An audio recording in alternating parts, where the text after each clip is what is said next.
Chapter 828. After the trip to Mount Hua was over, they still chose to return by water. The canal that the fleet had taken was not frozen again. There were many small boats wandering on the surface of the river. As long as there was the slightest sign of ice, someone would smash it. Only when the imperial court's large ship passed by did the small boats approach the shore one after another, waiting obediently for inspection. Fish, fish, I see fish. Someone go and buy it. Xiao Bei, who was standing on the deck, rubbed his hands that were red from the cold. He put down his binoculars and ordered the person in charge of protecting him. This person immediately went to do it.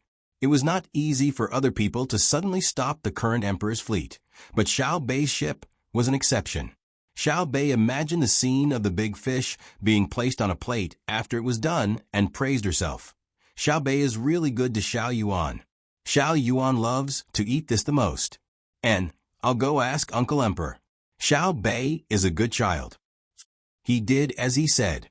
A few ropes were shot from this ship to the ship in front, and a pontoon bridge was temporarily built. Under the protection of a few people, Xiao Bei switched to another ship. After doing this 2 more times, he finally arrived at the ship that Li Longji was on.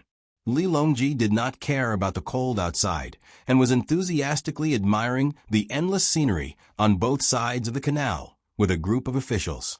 The flowing water, the snow-white land, and the gray sky.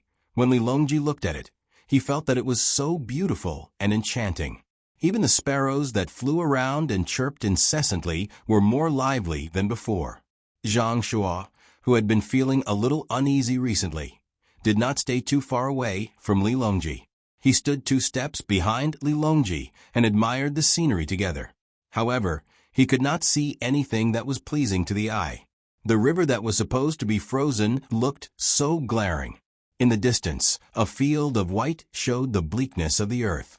Who knew how many grains the sparrows had secretly eaten, but they were still so fat. The sky was so gloomy that it made people feel gloomy. Li Longji did not know what Zhang Shuo was thinking. In any case, he was happy, and anything he saw made him happy. Even the people who were anxiously selling things at high prices during the last few days before the new year became lively in his eyes. A commotion came from afar. Li Longji raised his binoculars and looked in that direction. He saw a person who had just arrived at the riverside market with a pole. Before the pole could be put down, he was surrounded by many people. Actually, it wasn't that far, only about 400 steps away. If it was in the past, no one would be allowed to get so close, as it could easily bring about danger. However, the ship was now equipped with guns that could fire continuously. There were also people observing the situation from the observation deck. Li Longji was confident that no one could get close enough to hurt him. 300 steps. That was the line between life and death. Therefore, they did not continue to disturb the people and allowed them to have a more peaceful time before the new year. Zhang Shuo, who was behind him, didn't understand the emperor's thoughts. When he saw the emperor looking over, he thought it was disgust. He quickly ordered the people around him.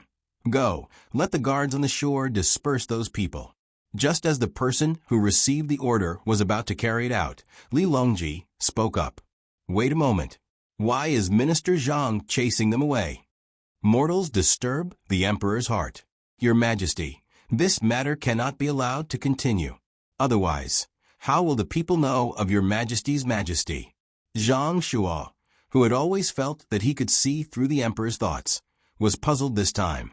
He chose to say something good. Without waiting for Li Longji to speak, Xiao Bei, who had run all the way here unimpeded, heard Zhang Shuo's words and helped to refute. Big bad Zhang. Oh, it's Lord Zhang who misspoke. Xiao Bei often heard my elder brothers and sisters say that the emperor's heart is the people's heart. The people are the most important, followed by the country, and the monarch is the least important. Only when the people are living well can it prove that Uncle Emperor is powerful. That person must have picked out mountain goods to sell and can sell them for a good price before the new year. If we chase them away, how are we going to spend the new year?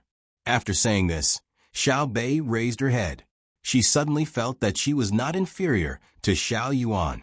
She could also remember a lot of words that sounded good. Zhang Shua was very uncomfortable after being lectured by Xiao Bei, especially when he heard the way Xiao Bei addressed him.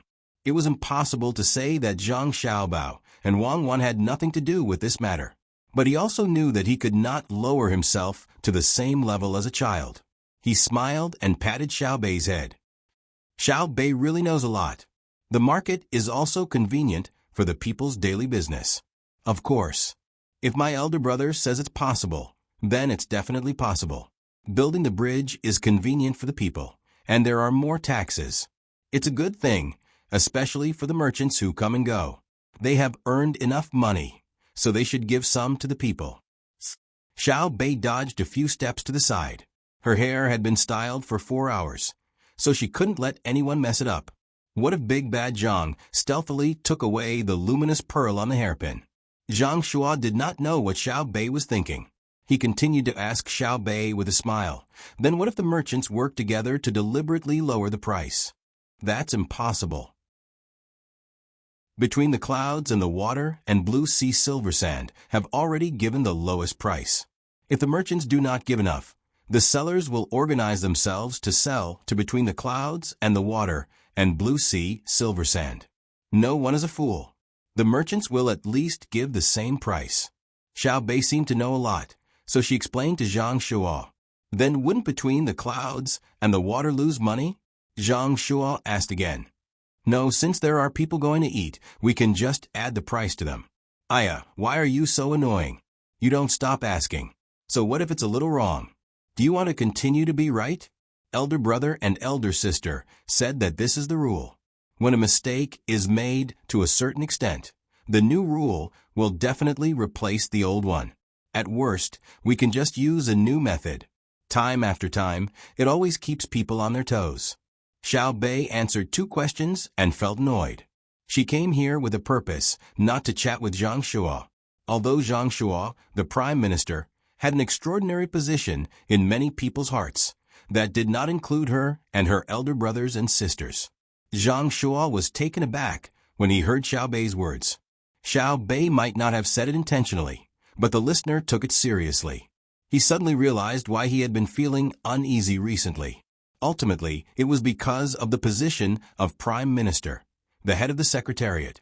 But ever since the emperor had ascended the throne, there had not been a single prime minister who had been able to remain in this position for too long. Could it be that his time had come? No, this was absolutely impossible. He had to think of a way to continue staying in this position. Li Longji did not know what Zhang Shua was thinking, but he was happy when he saw Xiao Bei. In the entire Great Tang, it seemed that only the children of the Zhang family and Wang family were the most adorable. Xiao Bao and Cuckoo had grown up, and Xiao Bei's group of little fellows had begun to appear. Pulling Xiao Bei over, Li Longji squatted down and pointed at the faraway market. Why are there so many people there? Li Longji's answer was that it was almost the new year, and that they were busy preparing for the new year. He thought that Xiao Bei would give the same answer. Unexpectedly, Xiao Bei chose a different answer. Because they have money. The lives of the common people are better than before, so they have more spare money to buy things. The new year is actually not a single night. It is a kind of spirit, a kind of inheritance that comes from the previous generations.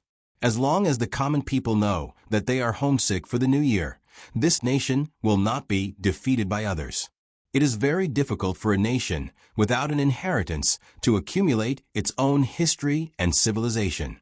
If one is not careful, it will be like a flash in the pan. Xiao Bei knows so much. Li Longji hugged Xiao Bei and praised him. It was Big Brother and Big Sister who said it. They also said that while it seems like celebrating the new year is a kind of habit, when you look deeper, you will realize that it comes from the solemnity of the soul. In any case, I don't understand. In any case, Big Brother and Big Sister will be very happy during the new year next year, and I will also be very happy. Xiao Bei could not understand too much, so he could only repeat. Li Longji was stunned by Wei Wei's words. He had not thought about it carefully before, but now that he thought about it, it really was the case. The dynasty had changed, but the new year had not. What he felt more was the happiness in his heart. Xiao Bei had spoken well. The lives of the common people were better than before, so he naturally had to take a large part of the credit. Giving Xiao Bei a big kiss, Li Longji amiably asked, "Xiao Bei, you answered well. We want to reward you." "Xiao Bei, what do you want?" "Really?" Xiao Bei was excited. She already had her goal when she came here, but she did not know what to say. She did not expect that the task would be delivered to her. A monarch's words are not to be taken lightly. As long as we can do it, we will definitely do it. However, we cannot just randomly find someone to help you vent your anger. There must be evidence. For example, the people who were arrested last time, and the people who were first impeached by you. Li Longji had been in a good mood these past few days, so he very happily agreed. Xiao Bei waved her fist. "Yay! Uncle Emperor, I will say it now. Xiao Bei wants an official position. Didn't you just get promoted?" Li Longji did not expect that Xiao Bei would still want an official position. This official position could not be promoted anymore. How many people would be unconvinced if a group of children were given a fourth-rank official position? If the court officials did not understand that Zhang Xiaobao and Wang Wan's efforts and gains were considered small, they would have already killed themselves in the morning court. Xiao Bei stretched out 2 fingers, her thumb and index finger, and gestured. "I don't want a high-ranking official, I want a low-ranking official. A very, very low-ranking one. A 7th rank or 8th rank official." Xiao Bei knows that people need to know how to restrain themselves. As the saying goes, a tree that stands out from the forest will be blown away by the wind. Hee, right? Xiao Bei knows a lot. What kind of official position do you want? Li Longji was amused. He kissed Xiao Bei again and asked, "A low-ranking one. For example, a county magistrate, deputy county magistrate, registrar, Tsangji, and brush official are also fine. Isn't it very low-ranking?" Xiao Bei and Xiao Yuengij, Xiao Zhugij, Xiao Haigij, Xiaonengij, and Xiaonengij are not afraid of standing out from the forest. Xiao Bei had a very sensible look on her face as she seriously explained to Li Longji. Li Longji was stunned. Zhang Shuo, who had just recovered, was also stunned. Isn't this called standing out from a forest? How old were Xiao Bao and Cuckoo when they became the county magistrate and registrar respectively? They only got those positions after the 2 of them went on a killing expedition in Tubo. How much did Xiao Bao harm Tubo? How did Cuckoo get her nickname of Demon? Those 2 positions were made from the blood of countless people. You also want them? Isn't this a joke? Xiao Bei found that the 2 people's expressions were not right. She lowered her head, thought for a while, and asked tentatively, "Uncle Emperor, is it difficult? If it's really impossible, then forget it." When I told Xiao Yuan, he didn't agree. When we return to Jili province, I will learn from my brother and sister. When Xiao Bei said this, Li Longji suddenly reacted. After thinking for a while, he made a decision in his heart. It's not difficult at all. Who is our Xiao Bei? She is. Isn't she the one that everyone loves? The one that flowers bloom when he sees her? The one that comes when he sees her? The one that comes when the sun shrouds the sky? Xiao Bei praised herself. Yes, that's right. Minister Zhang, listen to my orders. Li Longji laughed heartily and said to Xiao Bei with a straight face, "This official is here." Xiao Bei also had a serious expression as she blinked her big eyes and waited for her orders. "I will abolish Jian and province's governor's office and set up 3 new counties. Zhang Xiaobei will be Jian and county magistrate. Wang Xiaoyuan will be Jian and county registrar, and Uncle Emperor can't do it. Xiaoyuan can't be a registrar. Only Xiao Haigij can be a registrar. Xiaoyuan doesn't know how to calculate." "Oh, Your Majesty, please continue." Xiao Bei suddenly interrupted Li Longji's words. Thinking of the current situation, she became obedient. "Oh, then Zhang Xiaohai will be Jian and county registrar. Xiao Yuan will be county magistrate, and..." Li Longji gave all 9 people their positions in one breath. Zhang Shuo wanted to stop him. Wouldn't this be child's play? If he gave them positions just like that, how would the other officials view him? However, When he heard that all the positions were from Jili province, Zhang Shuo gave up on the idea of stopping him. Now in Jili province, other than the official who was transferred from outside to be trained by Zhang Xiaobao and Wang Wan, all the other officials were from the inner court of the Zhang family and Wang family. Jian and province's governor's office was already in name only. There was no one left.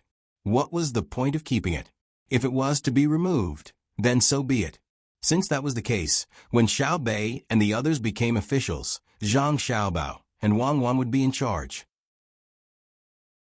He didn't believe that the two of them would dare to let Xiao Bei and the others manage a county.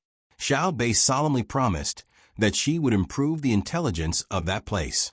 Suddenly, she thought of the story told by her brother and sister and felt that she should share it with others. She then said to Li Longji, "Our Tang Empire is still very weak. My brother and sister said that on the other side of the sea, in a very, very far away place, there are powerful countries. They can make big birds that can carry hundreds of people and fly in the sky. They can also make fast fish that can swim underwater. They can also carry many people. If they attack us, we will be in trouble." Is there really such a place? How did Xiao Bao and Cuckoo know? Li Longji's originally happy mood was suddenly covered with a layer of shadow. If it was someone else who said this, he would definitely not take it to heart. However, since it was from Zhang Xiaobao and Wang Wan, it was probably not wrong. He had seen the magical cannon, tried the hot air balloon, and also seen the glider that allowed people to fly back and forth. If there was a more powerful place, what should he do? "I heard it from others," Xiao Bei replied. Yes, I heard it from others." Li Longji's first thought was of the experts from the Zhang clan and Wang clan. Could it be that the two of them had come from another place? That was really possible.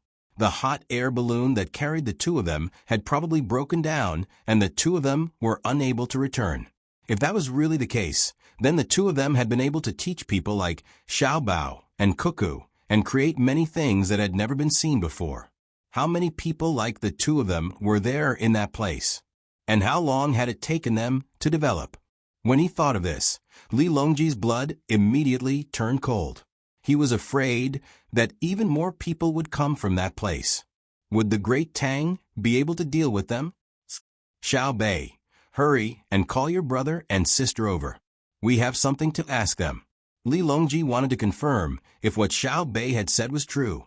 "Oh, Uncle Emperor, wait a moment. I'll go right away."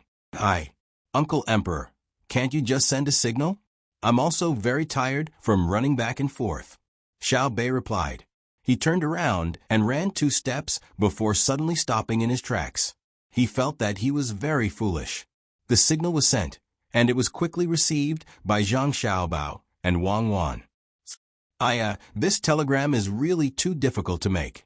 Isn't it just a short circuit and a channel? It's really tiring to make. Those craftsmen who claim to be amazing haven't even mastered the principles after so long. What a waste of money. Let's go and see Li Longji. I wonder what he's up to this time." Zhang Xiaobao looked at Wang Wan, who was drawing the telegram, and felt dizzy. Wang Wan hadn't finished the telegram yet, and now that Li Longji had sent the message over, he could relax a little. Wang Wan rolled up the telegram and rubbed her temples. As she walked out with Zhang Xiaobao, she said, "The conditions are tough now, and we have to work hard to overcome them. Back then, simple things are difficult here. It's a problem with the raw materials, and we have to work hard." Did something happen to Little Bei again? Someone just reported that Little Bei went over. When the two of them arrived at Li Longji's ship and listened to Li Longji's story, they finally understood what was going on. In order not to make Little Bei and the others proud, they did not think too much when they told stories. They even told them about planes, submarines, and other things. Naturally, the place they appeared in was a powerful country overseas. They did not expect Li Longji to believe them. The two of them looked at each other and reached an agreement. Then they began to tell Li Longji about how planes flew, how submarines could travel underwater, the power of missiles, and the speed of torpedoes. "Can we really attack from Luzhou to the capital?" Li Longji was frightened. Wasn't that too far? Li Longji broke out in cold sweat when he thought about the situation when he encountered such a weapon. If the people from that faraway place attacked, how could he defend himself? Of course it's very powerful. But Zhang Xiaobao felt that he had scared Li Longji enough. He should at least give Li Longji some hope. However, if my great Tang develops another weapon, we can detect their missiles ahead of time and intercept them. We can also mark out a place on the ocean, so that as long as they reach that place, we can attack them and not let them get too close. Zhang Xiaobao and Wang Wan did not mention satellites and intercontinental ballistic missiles. Li Longji was not confident, let alone nuclear bombs. Otherwise, with an intercontinental ballistic missile and a nuclear bomb, the capital would be gone with a bang. Li Longji would have to live to his heart's content while he was still alive. Zhang Xiaobao and Wang Wan hoped that Li Longji would maintain his current shrewdness and not be like the people in history who would relax after reaching a certain age and think that Great Tang was invincible. No matter how tired Li Longji was, he could not guess what the two were thinking. When he heard that there was a way to intercept them, he placed his hopes on this matter. Xiao, Bao, Cuckoo, tell me the truth. Do you know when they will attack? At least 40 years, right? It's not easy to get here. I heard from Master that the two of them were already in a lot of trouble and almost died on the way. Oh, Master saw them in a dream. Zhang Xiaobao said seriously to Li Longji. Wang Wan had a heavy expression as if this was true. However, in her heart, she was cursing Zhang Xiaobao's shamelessness. If not for the fact that Zhang Xiaobao wanted to conquer the entire Eurasian continent in his lifetime, why would he make up such a lie? Li Longji's face was a little pale. He nodded and said, "That's good, that's good. Hurry up and create something that can intercept them. Tell us what you need." Li Longji did not believe in Zhang Xiaobao's dream at all. In his heart, he had already acknowledged the existence of experts from the Zhang family and Wang clan. As a liar, Zhang Xiaobao knew that Li Longji did not trust him that much. He had to come up with something even more miraculous. When he thought about the telegraph machine that Wang Wan had asked people to create, he suddenly had an idea. "Your Majesty, that thing is not easy to make. It requires more craftsmen and materials. Some of the materials might not be available in Great Tang, but this subject feels that if we continue to head east and north, we should be able to find them. Adjunct Wang and this subject are currently thinking of something new. Your Majesty will know once we make it. I heard from Master in this subject's dream that this thing is very common in that place. In fact, it might not even be used. It can be used to receive news from the other side within a few breaths of time. Your Majesty, there's no need to be anxious. We should first stabilize the situation. At the very least, there aren't any powerful countries in the surrounding area." Minister Zhang's words are correct. Hurry up and make that thing so that we can take a look. Li Longji didn't know what to feel at this time. He wanted to believe in Zhang Xiaobao and Wang Wan, but he also felt that this was a little unreliable. If he said that he didn't believe in them, he would have to admit that many things were made. Thus, he could only decide to take a look. If there really was something that could send news from 100 li away, no matter what, he had to find a way to support the two of them in finding craftsmen to make this amazing thing. At this point, the conversation between the three of them came to an end. After successfully swindling Li Longji, Zhang Xiaobao and Wang Wan returned to their ships. Li Longji waited for the two of them to leave for 15 minutes before emerging from the cabin. There was no longer any trace of joy on his face, and his eyes were very grave. When someone came to report that Zuzan and Cheetah were very obedient, he only nodded. He looked at the ships of the surrounding countries and gave a self-mocking smile. Small countries, just small countries. If they're destroyed, then so be it. Who dares to disobey the might of cannons? They're just fish and shrimp in the river. So how could they know the vastness of the ocean? If I tell them about missiles, they'll be scared to death. Li Longji muttered to himself. He suddenly realized that he didn't need to care about the Tufan and the Turkic Khaganate anymore. Hurry up and do it. Didn't you say that telegrams are easy to make? Do it first and let Li Longji see it. Even if you want to lie, you have to make sure that it's true and false. After returning to the cabin, Zhang Xiaobao urged Wang Wan as he ground an ink stick. What's the hurry? If you can do it, you can do the drawing. Things aren't as simple as you think. I reckon that this game between us and Li Longji will last for a very long time.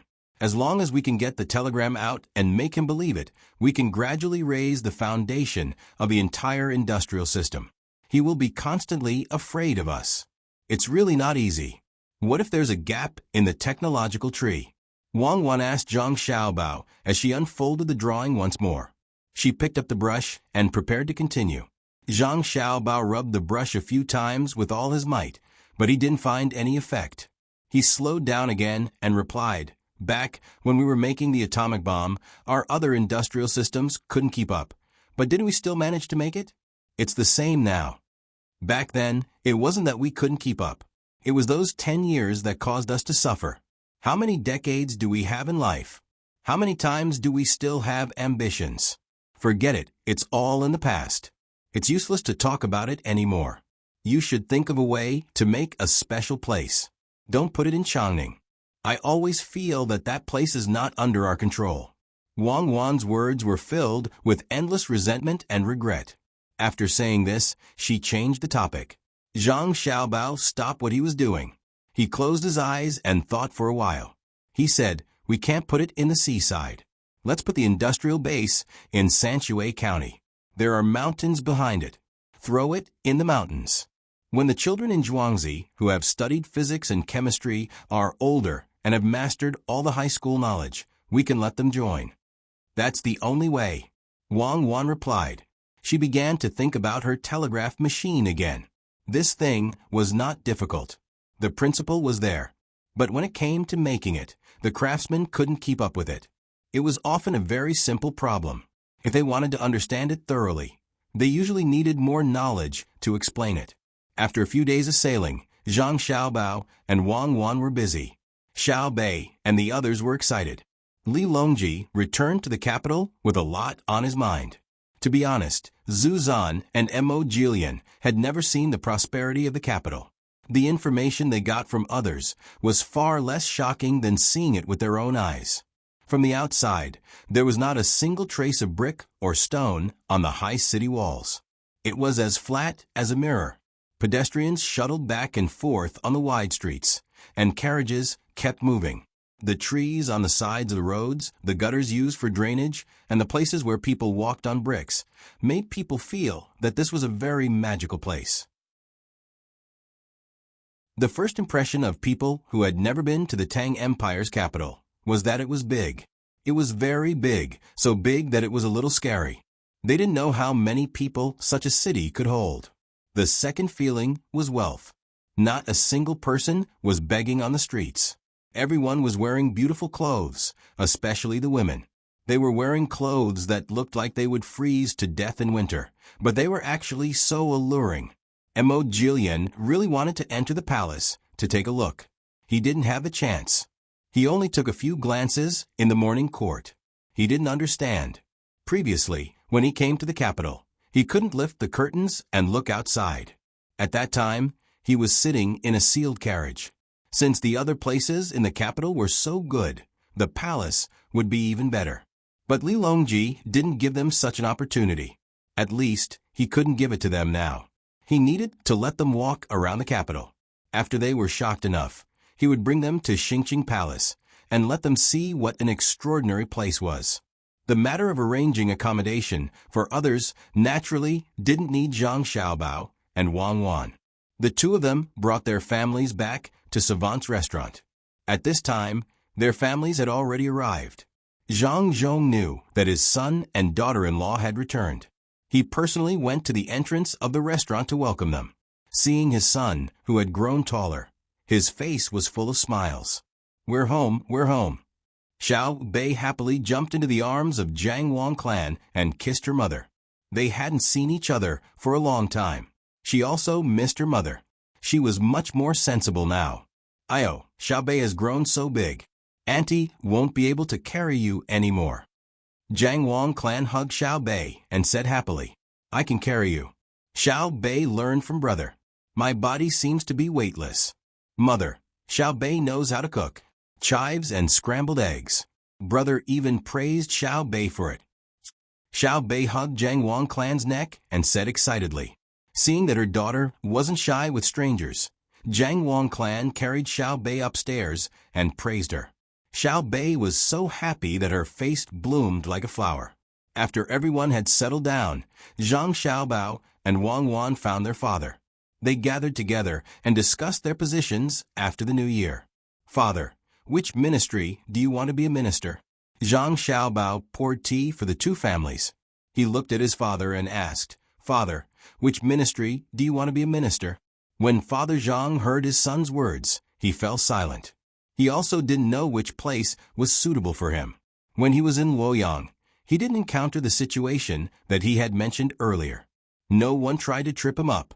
Every time he had an idea, he would always be able to get support. Zhang Zhong understood that this wasn't because he was capable, but because his son and daughter-in-law worked hard outside. Everyone was afraid of his two children. He hadn't been idle during this period of time and had learned a lot. If he were to look at the 6 ministries, it seemed that any one of them would do. He mainly wanted to see what his son had in mind. While Zhang Zhong was thinking, Zhang Xiaobao wasn't in a hurry. He waited quietly. After almost 15 minutes, Zhang Zhong said, Xiaobao, which ministry do you think is suitable for me to go to? Ah, you're asking me? I think the Ministry of Works should be a minister. My father-in-law can go to the Ministry of War and be an assistant minister. If you feel tired, you can go to the Ministry of Rights. Zhang Xiaobao thought about it and decided on his father's position. As for Wang Wan's father, he couldn't let him be an official that was too high. He wasn't cut out for it, and it had nothing to do with knowledge. It would be fine if he could be like Yang Guozhong, but he couldn't compare. As for the Ministry of Works, it was because his plan required a lot of craftsmen. The imperial court would definitely not let them go. If it was an incompetent official who was always looking for trouble, he might as well let his father be it. Wang Wan nodded in support. I think it's fine. He can go to the Ministry of Works as a minister. As for my father, he can go to the Ministry of Rights. There are too many things to do at the Ministry of War. My father will be tired. Father Wang didn't say anything. He knew that if he really relied on his own abilities, he wouldn't even be able to become an official, much less an assistant minister. All of this was because he had a good daughter. He didn't have any hopes in this life. In the future, he would have to rely on his son, Xiao Yuan.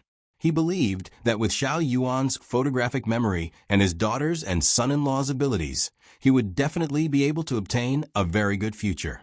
Seeing that his son had set his sights on the Ministry of Works, Zhang Zhong nodded and agreed. Since that's the case, I'll listen to my son, Xiaobao. These words were said very casually. After he finished speaking, Zhang Zhong looked at Jiang Wang clan and suddenly felt an inexplicable feeling. Jiang Wang clan replied with a smile. She understood what she meant. Zhang Zhong sighed inwardly. He didn't know what to say. What was he discussing with his son just now? It was about the ownership of a minister in the capital.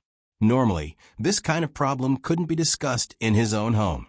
When he was preparing to rely on the imperial examinations, he never thought that there would be a day like this. The ownership of a minister depended on his son. It could be said that it was decided.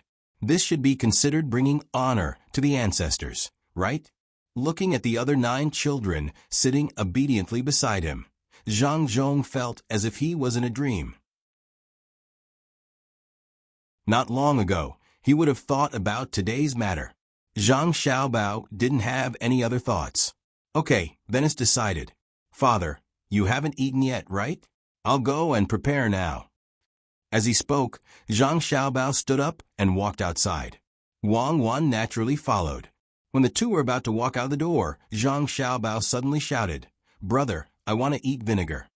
After Zhang Xiaobao and Wang Wan left, the old master of the Zhang family picked up his teacup and leisurely blew twice. He tried to use a calm tone as he said, The position of minister has been decided just like that? Will someone try to steal it from my son? Zhang Zhong hurriedly comforted him. Father, no one can steal it. If Xiao Bao says it's the minister, then it's the minister. If he says it's the Ministry of Works, then it can't be the Ministry of Revenue. I believe in Xiao Bao.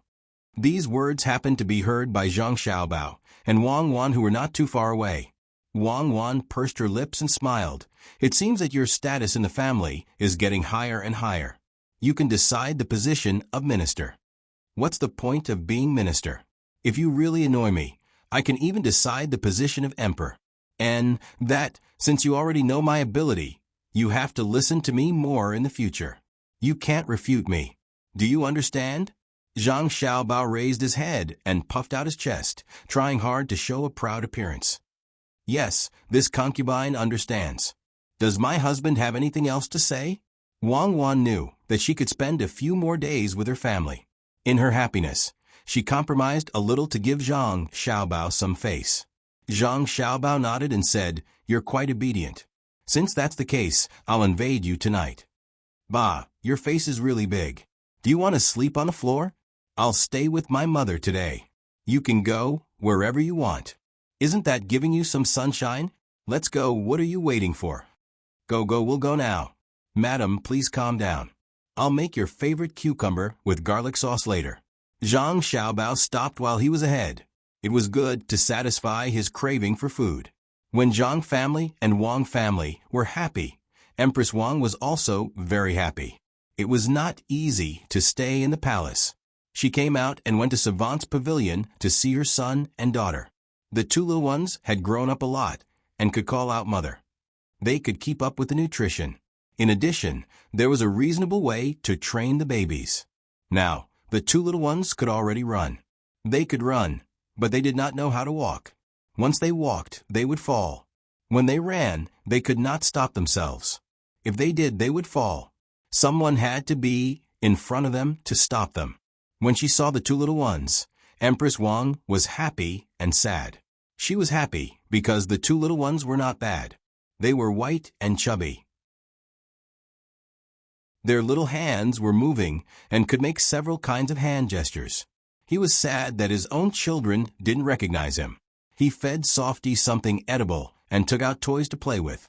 Only then did the two little fellows let him hug them. These were his own son and daughter. After seeing her son and daughter, Empress Wang did not want to return to the palace. She insisted on staying outside for a few more days to accompany the two little ones. Wang Wan also agreed. After all, the more time the two of them spent together, the less the novelty would be. It was just right for Empress Wang to be separated from Li Longji for 10 to 15 days. Maybe after they went back, they could give birth to twins. That would be lively. Li Longji also took some time to come out and see his son and daughter. His son was very good-looking. He was not inferior to Li Yi in the past. In fact, he was even cuter now that he had grown up. Li Longji, who did not care much about women, changed his mind when he saw Pan-er. This was not because Pan-er was good-looking, but because of Princess Jinsheng, who said that a married princess could not come back, who said that the women of the imperial clan would be bullied outside. Just look at Princess Jinsheng and ask Zuzan if he dared to bully her. All of this was strength, overwhelming strength. Dignity was gained from the roar of the cannons. After amiably chatting with the Zhang family and Wang family for a while, they decided that after the new year, Zhang Zhong would enter the imperial court and become the Minister of Works. Li Longji left happily. After returning, it was unknown who leaked this matter. When they heard that Zhang Zhong had returned from Luoyang, he did not even greet anyone and was going to become the Minister of Works. The jealous people glared at him until their eyes were as red as the robes of the fourth-rank officials. Before the new year, when the holidays were about to start, many memorials were sent to Gao Lisher. He did not say anything. Although he was the head of the secretariat, many of the memorials that required the emperor's approval were all approved by Gao Lisher. Recently, he had not been able to sleep well. He was afraid that he would do something wrong again and offend someone he should not offend. When the time came, he would lose his official position. Now, he did not want to compete with Zhang Xiaobao and Wang Wan anymore. He only hoped that the two of them would not have any ideas about him. Li Longji seemed to have known that this kind of thing would happen. He told Gao Lishur in advance not to let this kind of thing disturb him. He began to look at the various rare animals and plants that were sent back from the south. These things that he did not even dare to think about before appeared in front of him. He could only sigh at the many things that he did not know about in the distant sea. At the same time, he was even more certain about the existence of that country that Zhang Xiaobao and Wang Wan had told him about. When the two of them created that thing that could transmit information from 100 kilometers away, then they would begin to carry out that thing called the Industrial Revolution on a national scale.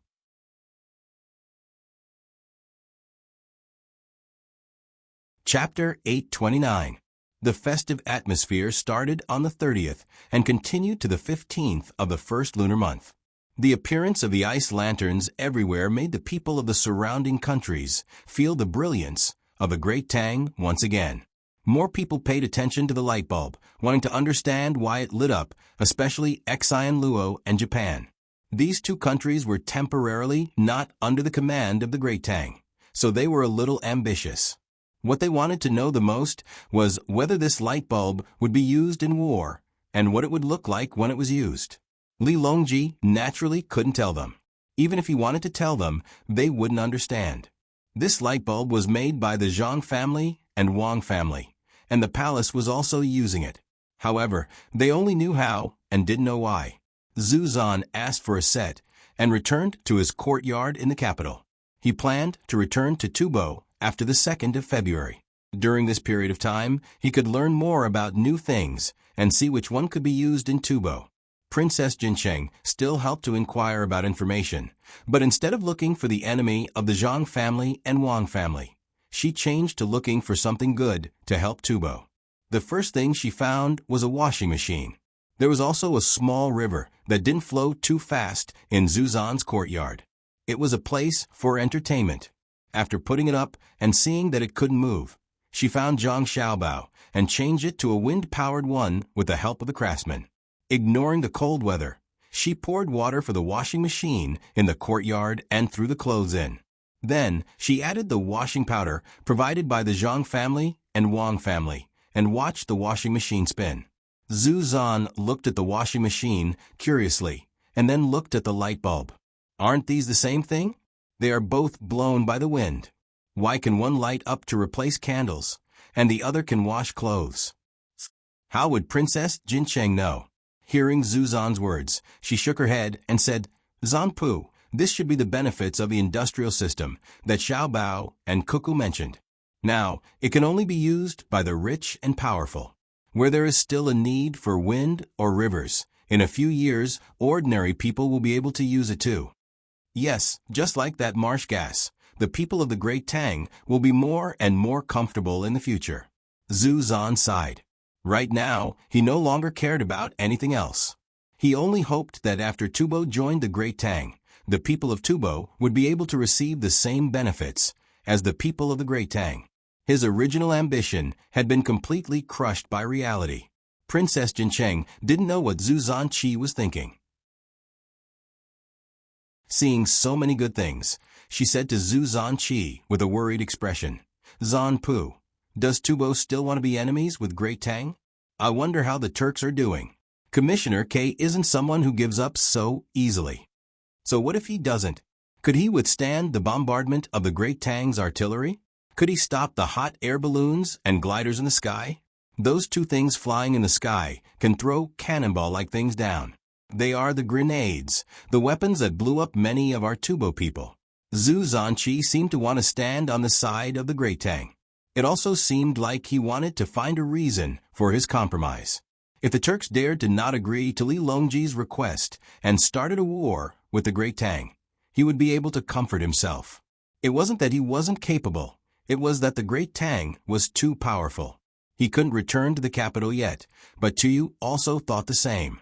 He was very clear that even if Li Longji had the initiative now, he wouldn't let him return to the Song Mo Commander-in-Chief's manor immediately. When the Heishui Commander-in-Chief's manor was taken down and the army turned around, that would be the time for him to return. At that time, even if he was the reincarnation of Chu Buang, he wouldn't be able to turn the situation around. More importantly, it would depend on the reaction of the Turks. If the Turks still wanted to fight, he couldn't return either. He was afraid that he would throw himself into the arms of the Turks. Sigh. Actually, there's no need to do this. I've had enough. I don't want to cause any more trouble. Tu thought about it and said sullenly.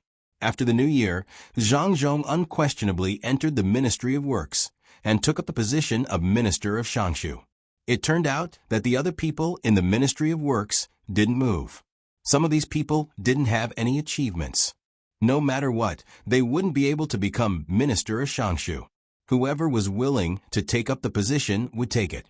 Some of them had built good relations with the previous minister of Shangshu. Just as they were thinking of taking a step forward in the new year, the person who had received benefits from them was gone. Instead, it was someone they weren't familiar with, or rather, someone they had never dealt with before. Naturally, they were very unhappy. Fan Yu was one of the people who was unhappy. As the registrar of the Ministry of Works, he thought that he would be able to advance further this year. In the end, when he saw Zhang Zhong, who had been a high-ranking official in Luoyang, come to the capital, he couldn't sleep well for several days. Fan Yu knew Zhang Zhong's identity. He also knew that his son was Zhang Xiaobao and his daughter-in-law was Wang Wan. But so what? Could it be that everything in the great Tang was decided by them? What did Zhang Zhong do to deserve the position of Minister of Shangshu? Did you know what the Ministry of Works did? Others had to learn step by step and work hard. What right did you have to change your position just because you had a formidable son? Fan Yu had an aura of someone who could be killed but not humiliated. The more he looked at Zhang Zhong, the more he found him to be an eyesore. Even though Zhang Zhong had treated him to a meal at Savant's restaurant and promised that as long as he did a good job, he would be able to receive good things from the Zhang clan and Wang clan in the future. Savant's restaurant's food and wine are good, but that isn't a reason for me, Fan Yu, to bend my knees. No matter what, I can't let him have an easy time. Does he know the importance of a secretary? After eating his fill, Fan Yu returned to the office of the Ministry of Works. He brewed a pot of Maojian tea that Zhang Zhong had specially provided for him today and started to think about how he could create trouble for Zhang Zhong.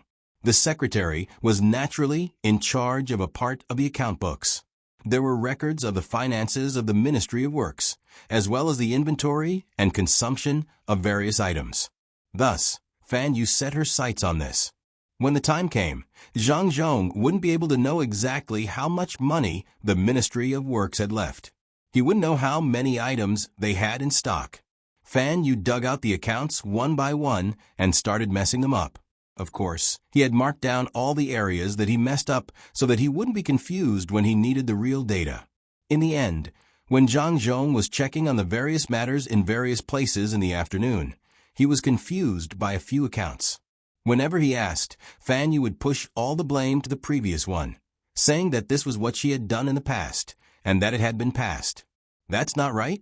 Didn't the Ministry of Works have 16,500 strings of coins in its account books? Why is there only 4,000 strings of coins left? Where did the money go? When Zhang Zhong saw the final number of the account books, he was puzzled. He turned his head and asked Fan Yu. Fan Yu had a puzzled look on her face. She meant that she didn't know either. Zhang Zhong thought for a while and nodded. All right, let's leave it at that for now. We'll talk about it tomorrow. It's already late today, so go back first. Bring the things I gave you back earlier.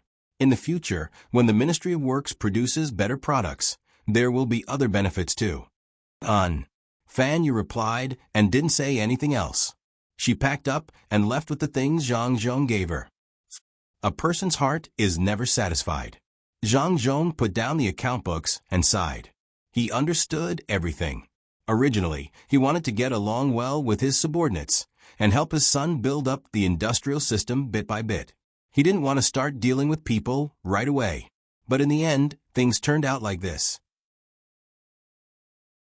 Zhang Zhong, who had let his subordinates get off work earlier, wasn't afraid that someone would impeach him because of this matter. He also packed up. He didn't plan to work today and wanted everyone to familiarize themselves with each other. Later on, he would find someone to check the background of everyone in the Ministry of Works. He had to record down who was in each family. He even had to record their parents' birthdays. He was concerned about his subordinates. He had done this many times in the past, and the results were pretty good. After returning to Savant's restaurant, Zhang Zhong casually told his son about this matter during dinner.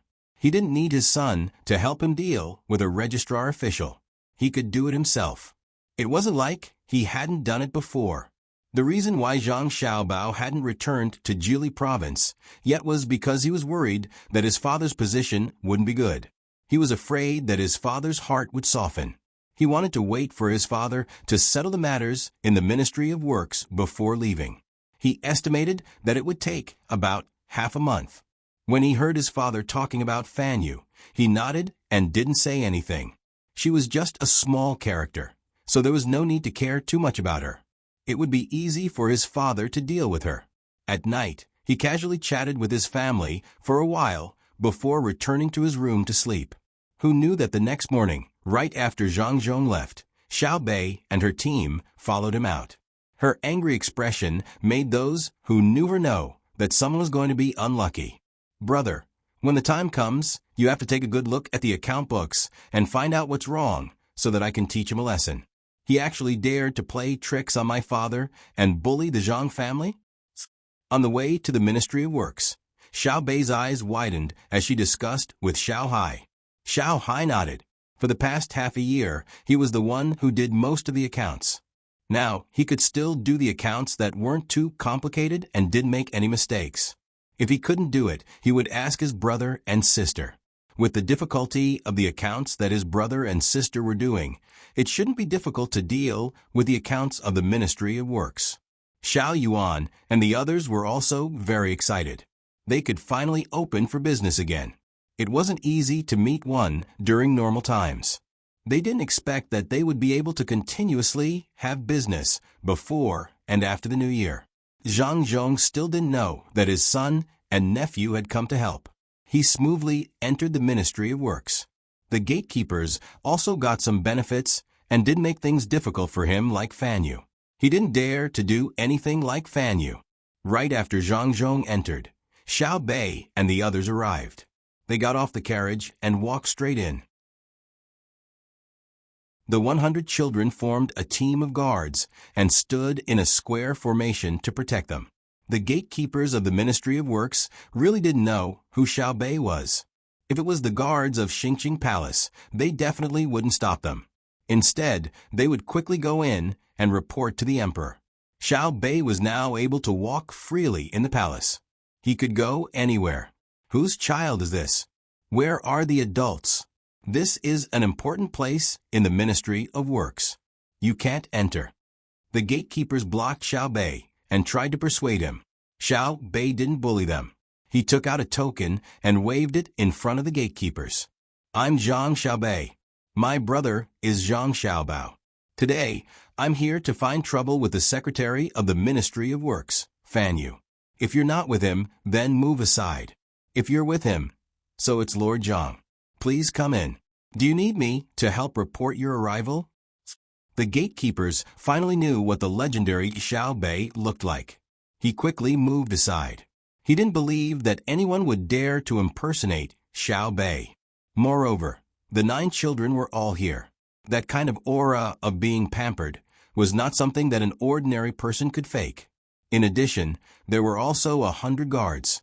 As for whether the token was real or fake, he didn't see it clearly. Seeing Xiao Bei and the others walk in, the gatekeepers started to mourn for Fan Yu. He knew who Fan Yu was. She was the secretary of the Ministry of Works.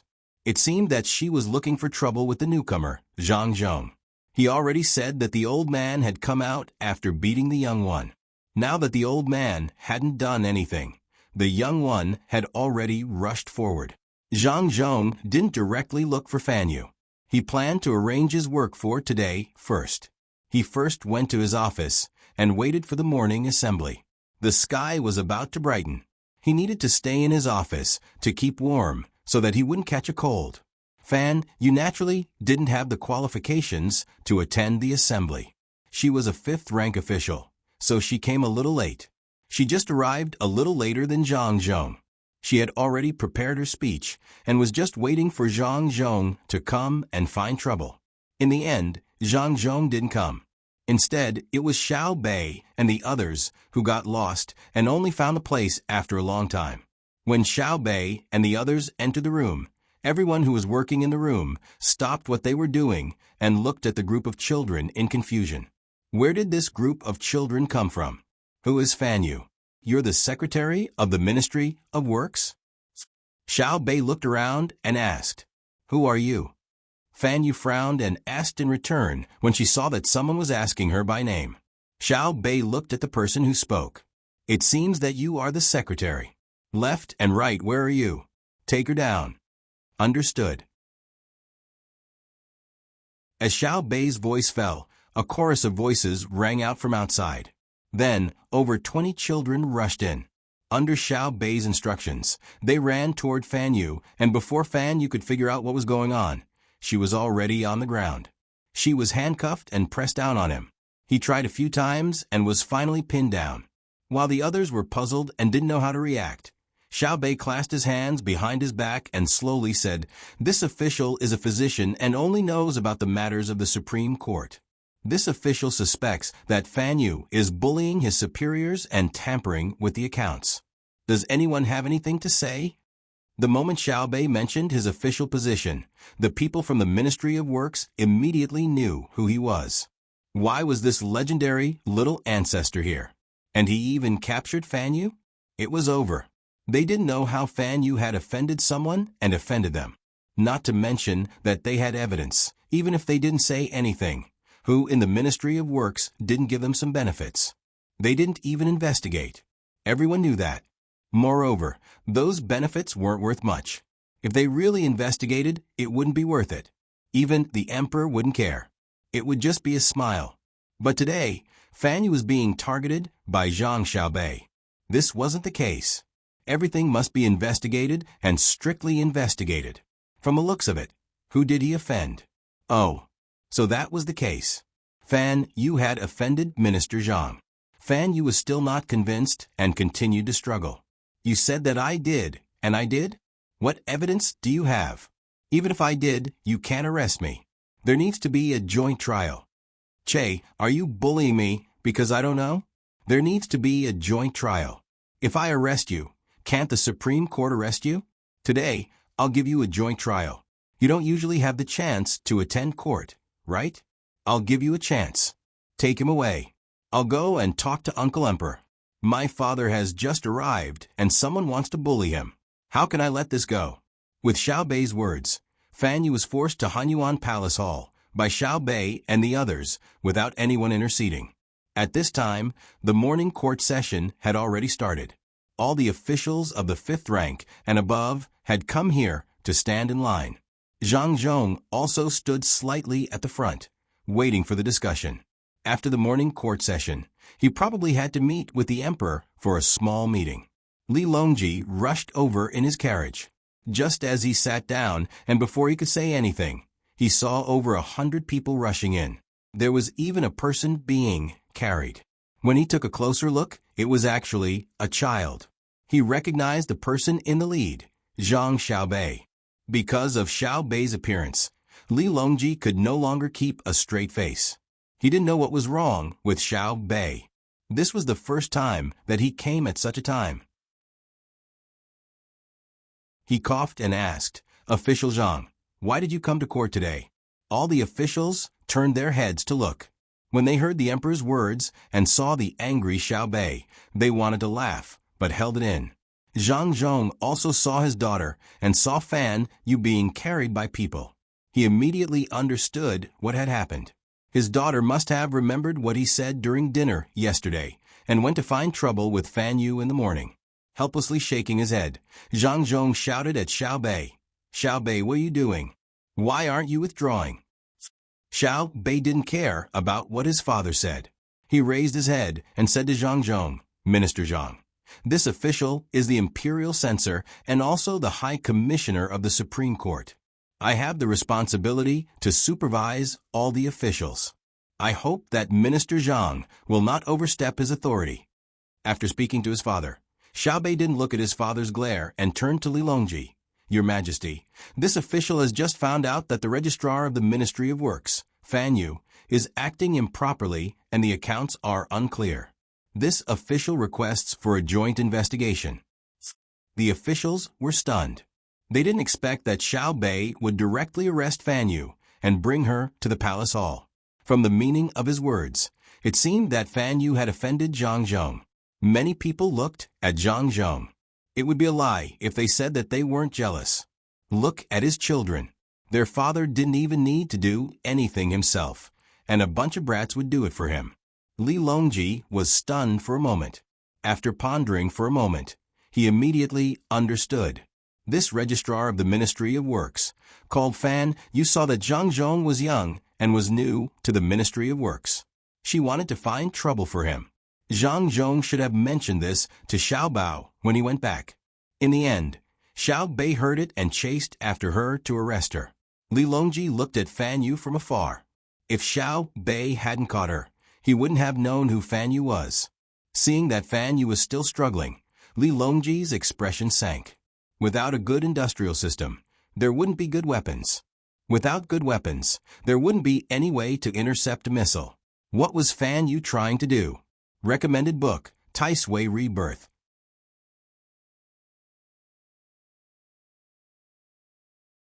Chapter 830. As the registrar of the Ministry of Works, Fan Yu's greatest opportunity to show his face appeared in Hanyuan Palace Hall. Following that, he was like a small stone thrown into the ocean. Before the waves could splash much, he was submerged in the tide. As for how much of an impact it had nothing to do with him. Xiao Bei left the morning court in satisfaction.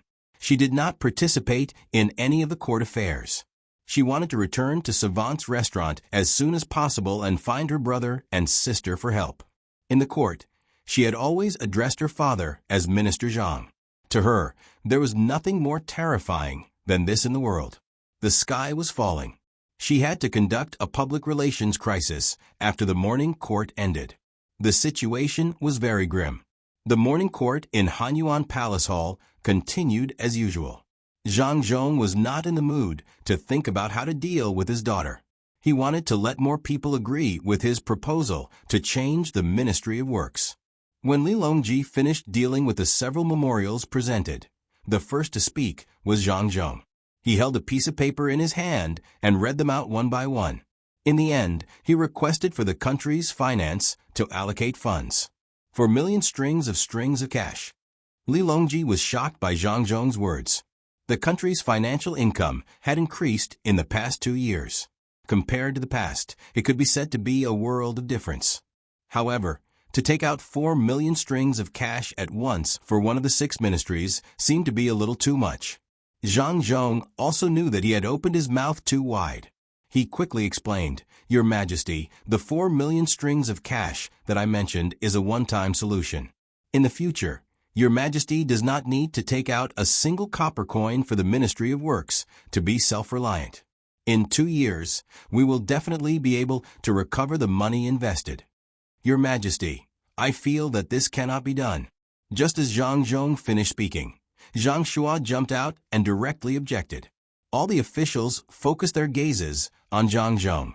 They wanted to see if the Prime Minister would emerge victorious in his first official confrontation with Zhang Zhong. Zhang Shua felt very helpless. He should not have been the first to object. Instead, it should have been one of his subordinates. He had already used his body language to send the signal. Usually, his subordinates would know what to do as long as they saw his signal. However, it was strange today. His subordinates seemed to have bad eyesight and were in a daze. No one stood up to speak. Gao Lisher also saw this situation. He was very clear in his heart. As the saying goes, one should be soft-hearted after taking advantage of others. Which one of the people who could appear in the morning court had not received benefits from the Zhang family and Wang family? If you don't believe me, you can go house by house and see which house doesn't have furniture with the Zhang family's and Wang family's logos worth a few thousand strings of coins. Today was the first time that Zhang Zhong had attended a court meeting. If anyone dared to cause trouble at this crucial moment, they could forget about counting on the Zhang family and Wang family to continue giving them benefits in the future. Coupled with Xiao Bao and Cuckoo's vengeful personalities, there was bound to be an outcome. Just as Gao Lishir had guessed, the people belonging to Zhang Xiaobao's faction did indeed have such thoughts. They could refuse the things given by the Zhang and Wang families, but they did not dare to offend Zhang Xiaobao and Wang Wan. Did they not see what happened to Fan Yu just now? The emperor did not even have the mood to investigate further. He directly sentenced Fan Yu to be exiled to Lingnan. Everyone who was not sent to Lu Zhou yearned for Fan Yu. This could be considered as sparing Fan Yu's life. Otherwise, when the locals heard that Fan Yu had offended Provincial Governor Zhang, the consequences were self-evident.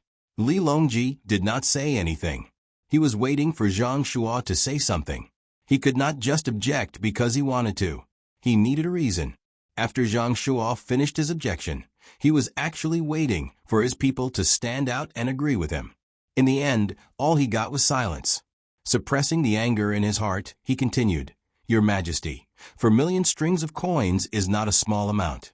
Now that the 4 barbarians have submitted, our court should reward them with money and resources to win the hearts of the people. Tubo and the Tujue are not stable yet. In my opinion, we should first provide 2,000,000 strings of coins and resources to support the 2 barbarians and let them feel our imperial grace. Also, there are many martial manors in the northern part of Hebei province. If we don't appease them, I'm afraid the people will not be able to live and will change."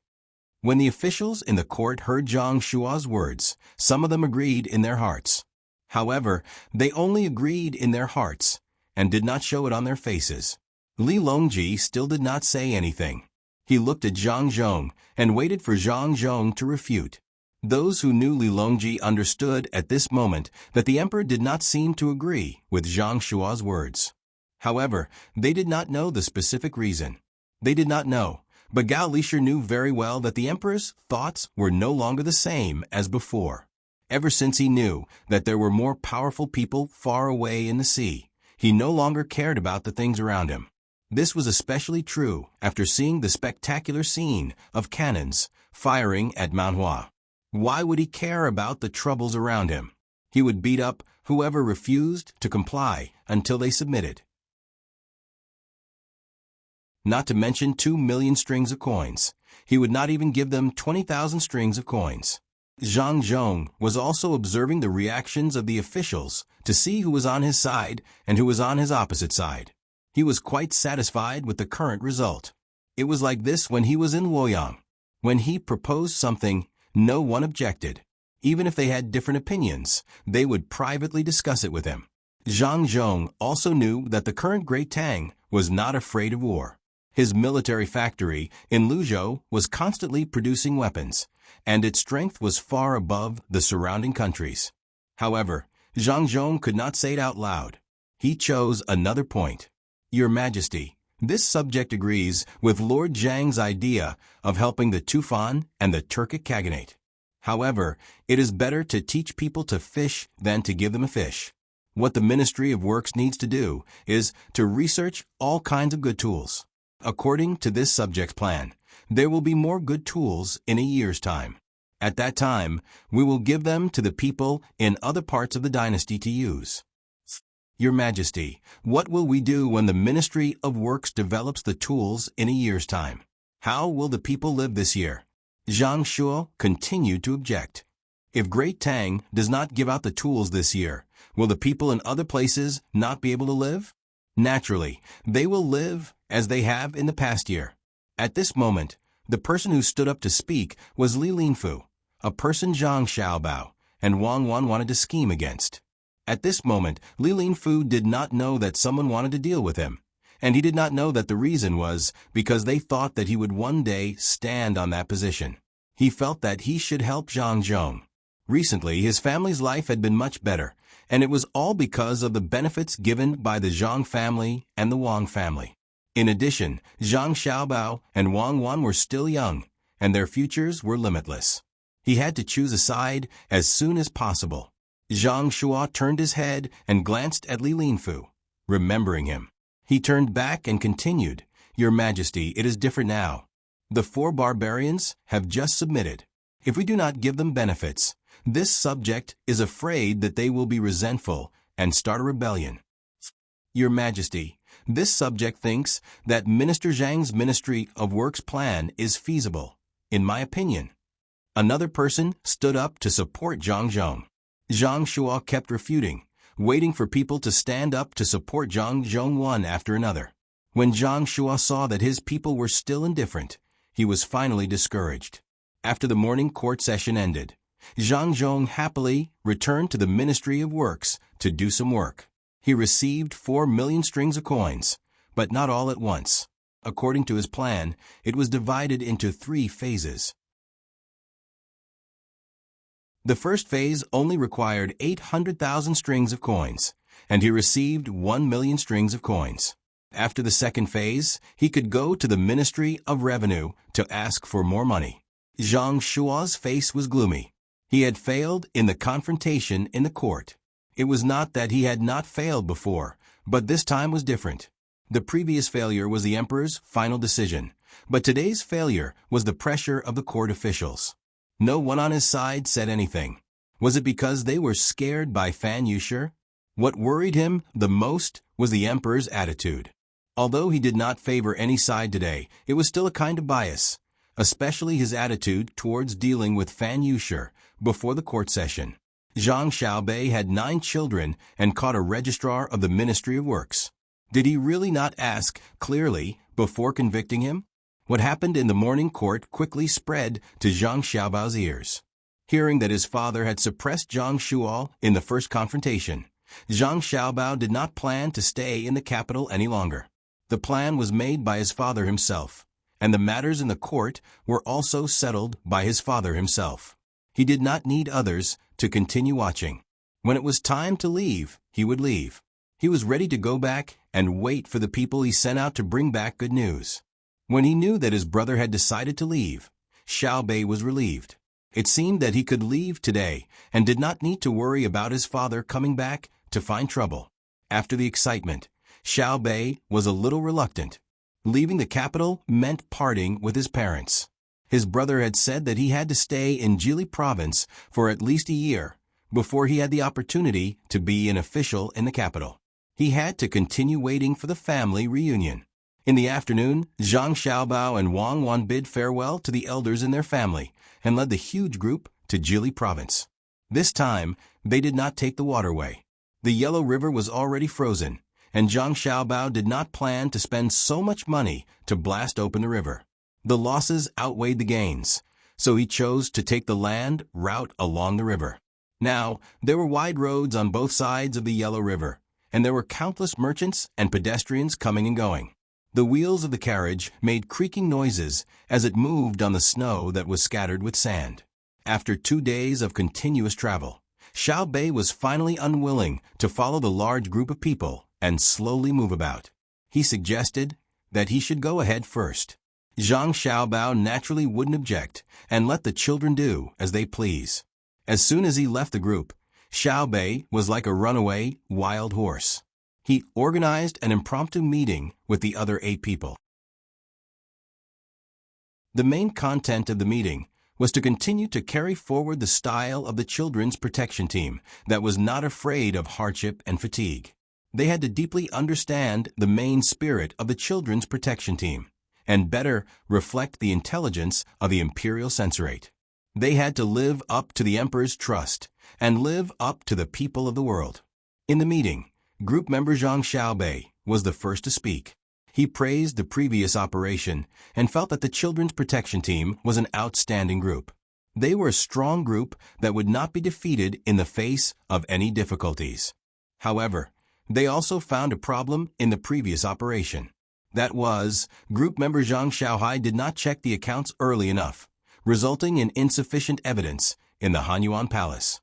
Zhang Xiaohai deeply recognized his own shortcomings and did not make any excuses. He wrote a self-criticism, and the content was that X and Y intersected on the same line.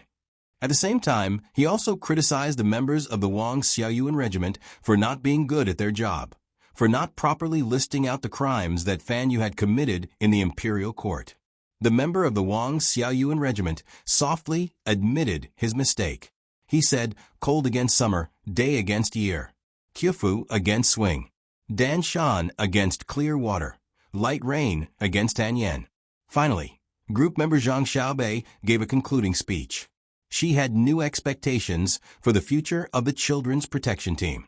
She pointed out that the members of the Children's Protection Team must continue to unite around a group member who could find a place for the Children's Protection Team. The name of the Children's Protection Team must not be shaken until they grow up. They must broaden their horizons and walk out of the world. The meeting ended in a warm and peaceful atmosphere. This was a great meeting. It was a meeting that connected the past and opened the way for the future. This meeting established the foundation for the Children's Protection Team to be able to overcome all kinds of difficulties in the future. Half a month later, Xiao Bei and the others arrived at Zhua County and waited there. It was unknown whether they should cross the river and take the land route or try to take the sea route. The frozen sea showed signs of thawing. A few years ago, it was recorded in the booklet that Zhua County was a Shaanxi county. It had a large population, rich products, and convenient transportation.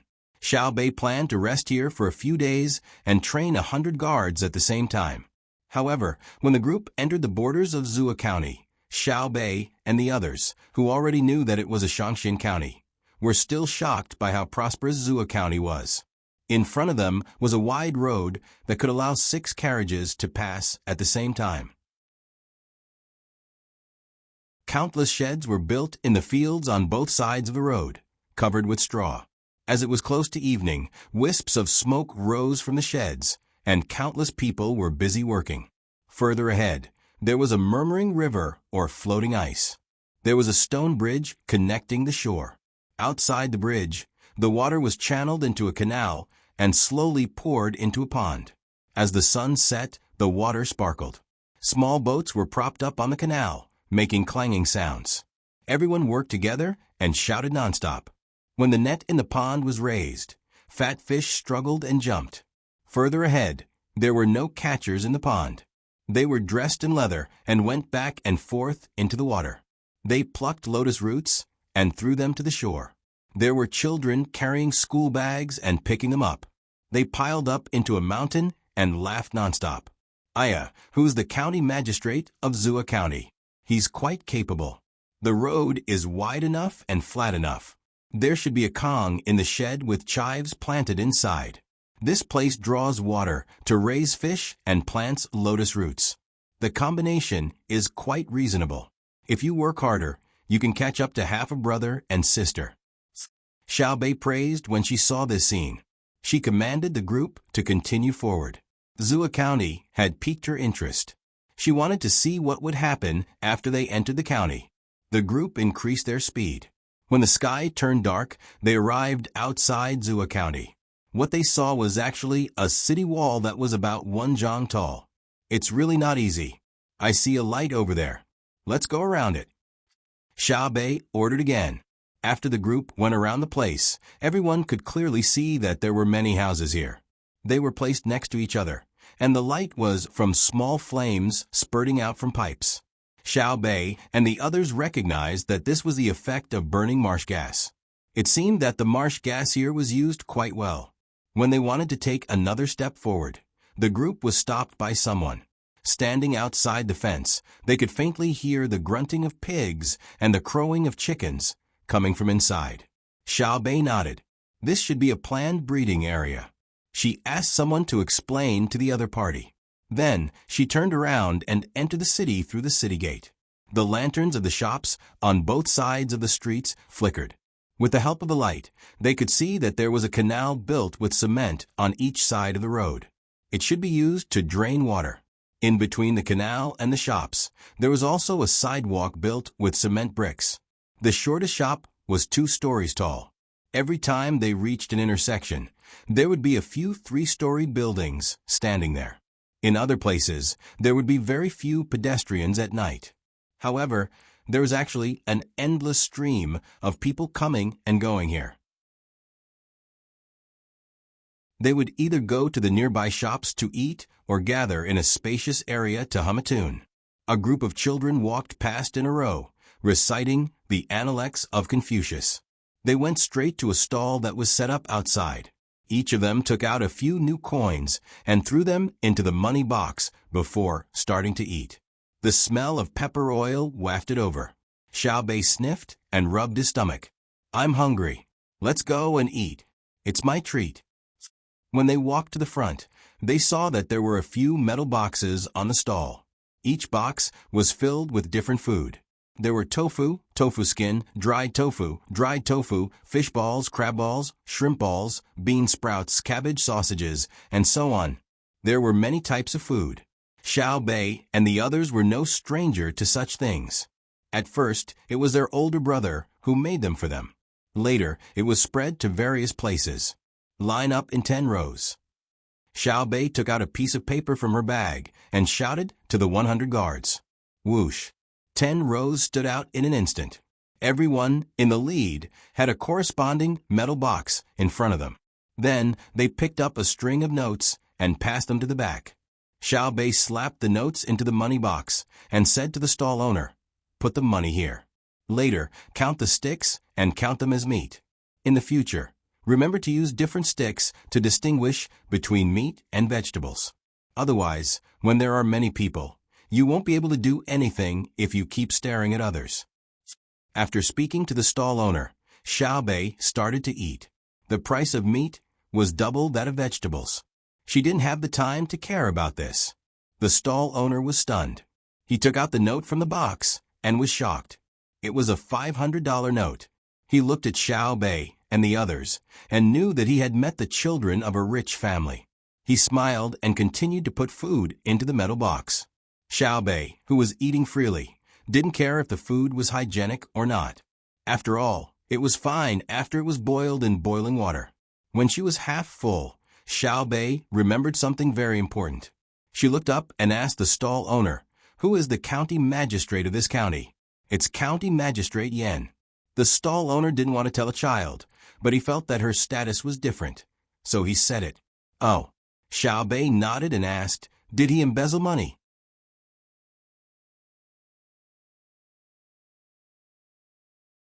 Chapter 831. Little Bei had a lot of questions. She wanted to know the general economic situation of Zhuo County and the number of merchants coming and going. However, even after she finished eating, the stall owner went to a nearby restaurant to give her the change. She didn't get any useful information from him.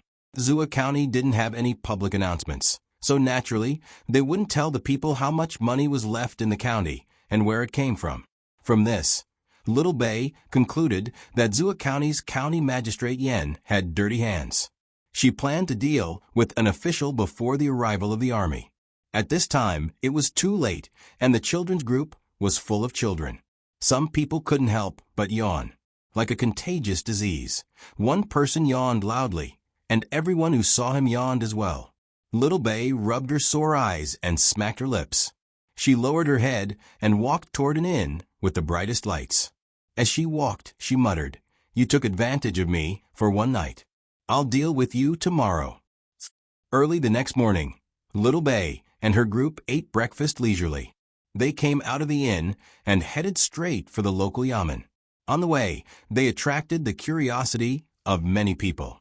A group of children came out of nowhere and didn't look like students from school. At the entrance of the yamen, 2 yamen runners were looking at the sky in boredom.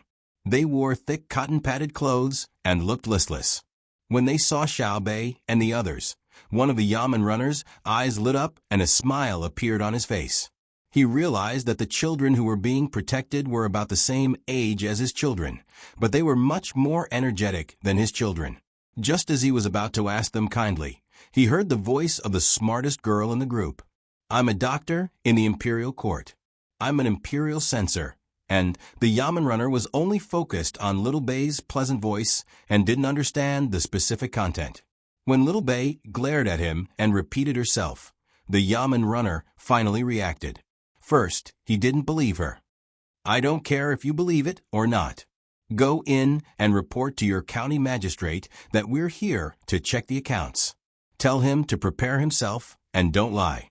Go, quickly. You can't bear the consequences." Little Bay hated it the most when others treated her like a child. After all, she was an official. The Yamen runner did not think that these children were officials. He thought that they were the children of some wealthy family who knew the county magistrate and came to play. He smiled and nodded, then ran inside to report. He didn't go to the signing room, nor did he go to the study, nor did he run to the empty hall. Instead, he went through 2 courtyards and came to the 3rd courtyard at the back. He said to a person wearing coarse clothes with a greasy face, "Sir, please take a rest first. I don't know which family's child is playing outside. Judging from his clothes, he should be from a rich family. Sir, can you go and identify him?" An official with a greasy face was adding coal to the stove under a large iron pot.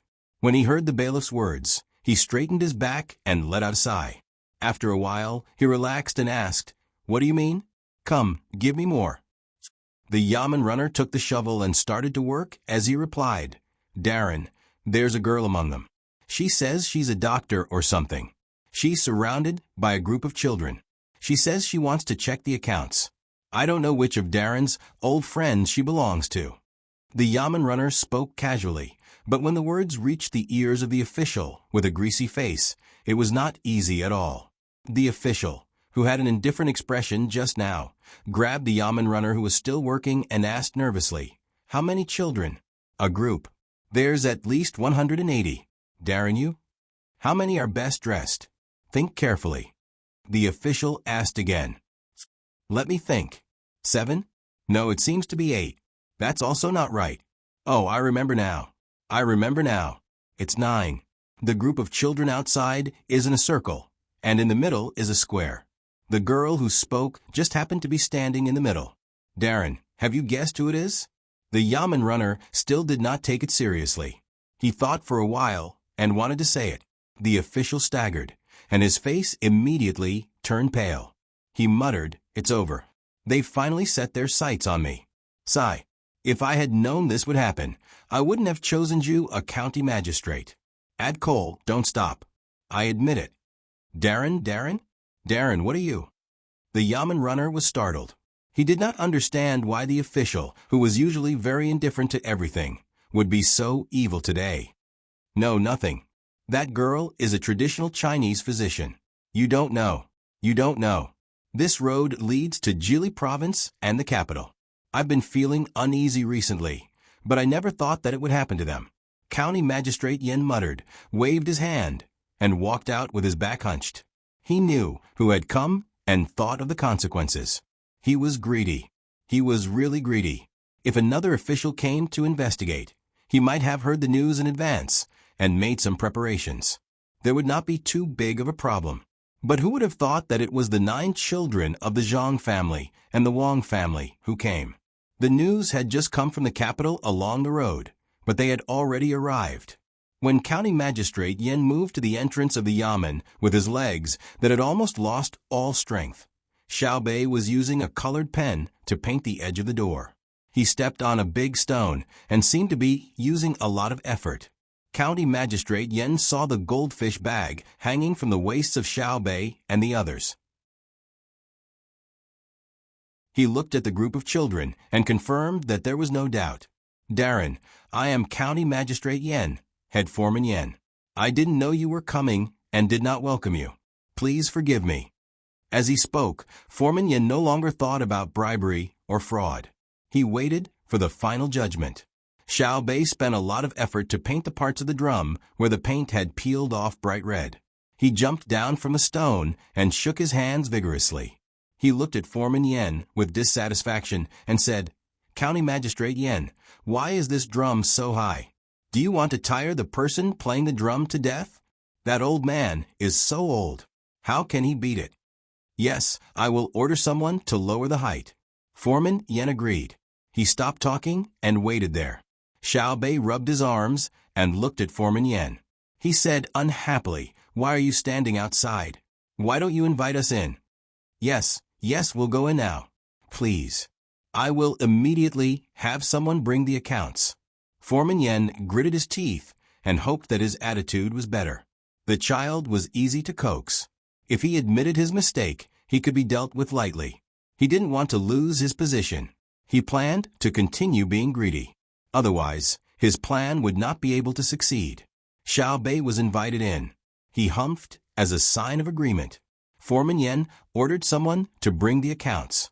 After entering the yamen, Xiao Bei didn't follow Foreman Yan's instructions to rest in the living room.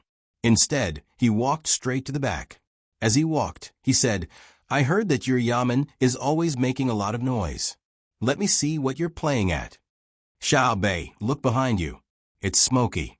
Xiao Zhu, who was the most observant, pulled Xiao Bei and pointed to the sky. Xiao Bei looked up. Of course, it wasn't the smoke from the kitchen. He listened carefully. There was also a rumbling sound. Without another word, he rushed inside. The group of children followed closely behind. Foreman Yan's face was full of bitterness. He was afraid that Xiao Bei and the others would take a fancy to his things and take them as toys. Those were the fruits of his hard work. He wanted to stop them, but he didn't dare. When Xiao Bei and the others entered the third courtyard, the obedient yamen runners were still sending coal into the stove. This thing is fun. It's so big. Brother, don't you think it looks a little familiar?" Xiao Bei saw the jar that was almost as tall as the house. He suddenly felt that it looked familiar. "It does look familiar," Xiao Yuan said. "I'm not asking you. I'm asking my brother." Xiao Bei didn't give him any face. Xiao Hai was also looking at the thing. He nodded. "It looks familiar.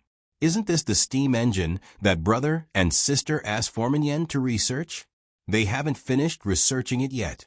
I didn't expect to see one here. I wonder how far they've come."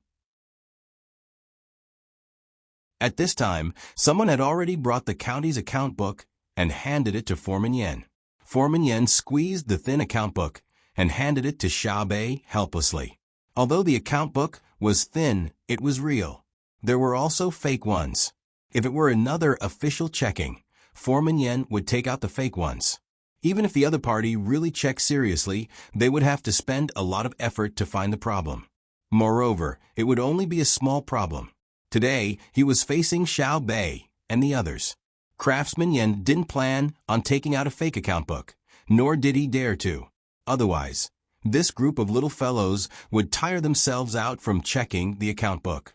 If they couldn't find any problems in the end and started crying, Zhang Xiaobao would definitely be angry.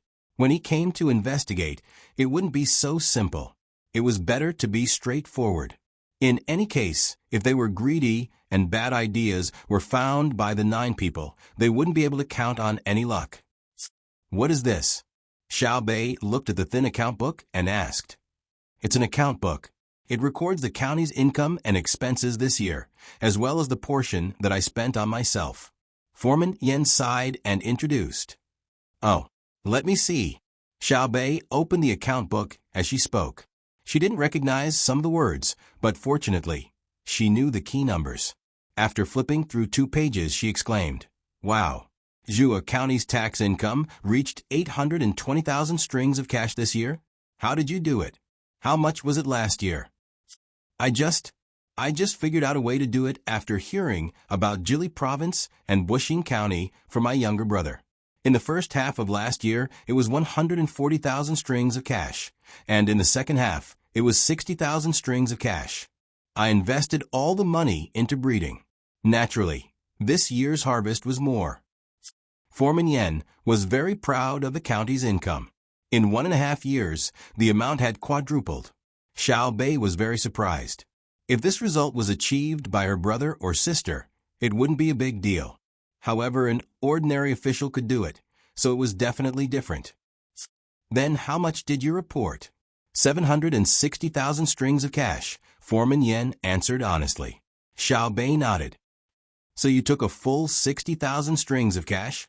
That's the entire revenue for the second half of last year, right?" "Yes." "What did you do with the money?" Xiaobei didn't feel any sense of accomplishment when Foreman Yan admitted to it right away. Instead, she was more interested in what Foreman Yan did with the money he took. Foreman Yan pointed at the big thing in front of him. "I'll do this. A few broke, and this is the last one. I'm about to succeed. Can you give me a few days?" Okay. This big thing only cost 60,000 strings of cash." Xiaobei started to spin around the steaming thing. She returned the account book to Foreman Yan and stopped paying attention to it. After spinning around a few times, Xiaobei stopped and turned to ask the nervous Foreman Yan, "What can this thing do? Can it be put on the car and let the car move on its own? Can it be put on the boat and let the boat move on its own? Can it help generate electricity and turn on the lights? Can it be put on the lathe to help make tools?" Foreman Yan's eyes lit up with every question Xiaobei asked. After Xiaobei finished asking, Foreman Yan nodded at Xiaobei as if he had found a confidant. "Then why isn't it moving? Is there a switch or something? Hurry up and turn it on. Don't hold it until it explodes." Xiaobei suddenly thought of a very important question. Foreman Yan was stunned. Wei Wei rushed to the round thing and picked up a stick from the ground. She stuck it into the air and started to spin it. Then she shouted at the yamen runner who was still stupidly adding coal, "Stop, stop, stop adding coal."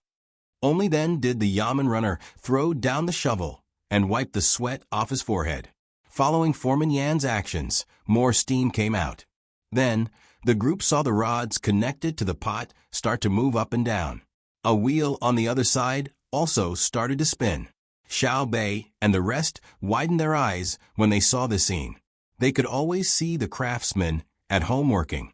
They knew that as long as something could move, it could be turned in different directions. The most common example was a washing machine. Yay! Xiaobei happily rushed in front of Craftsman Yan. He reached out to grab Craftsman Yan's hand and slapped it. He said to Craftsman Yan, "County Magistrate Yan, we did it. We did it. The steam engine is out. How did you seal the place? Did you use gum?" Craftsman Yan was also dazed by the joy. He picked up Xiaobei and kissed him hard, saying, "No need for gum, just seal it with iron.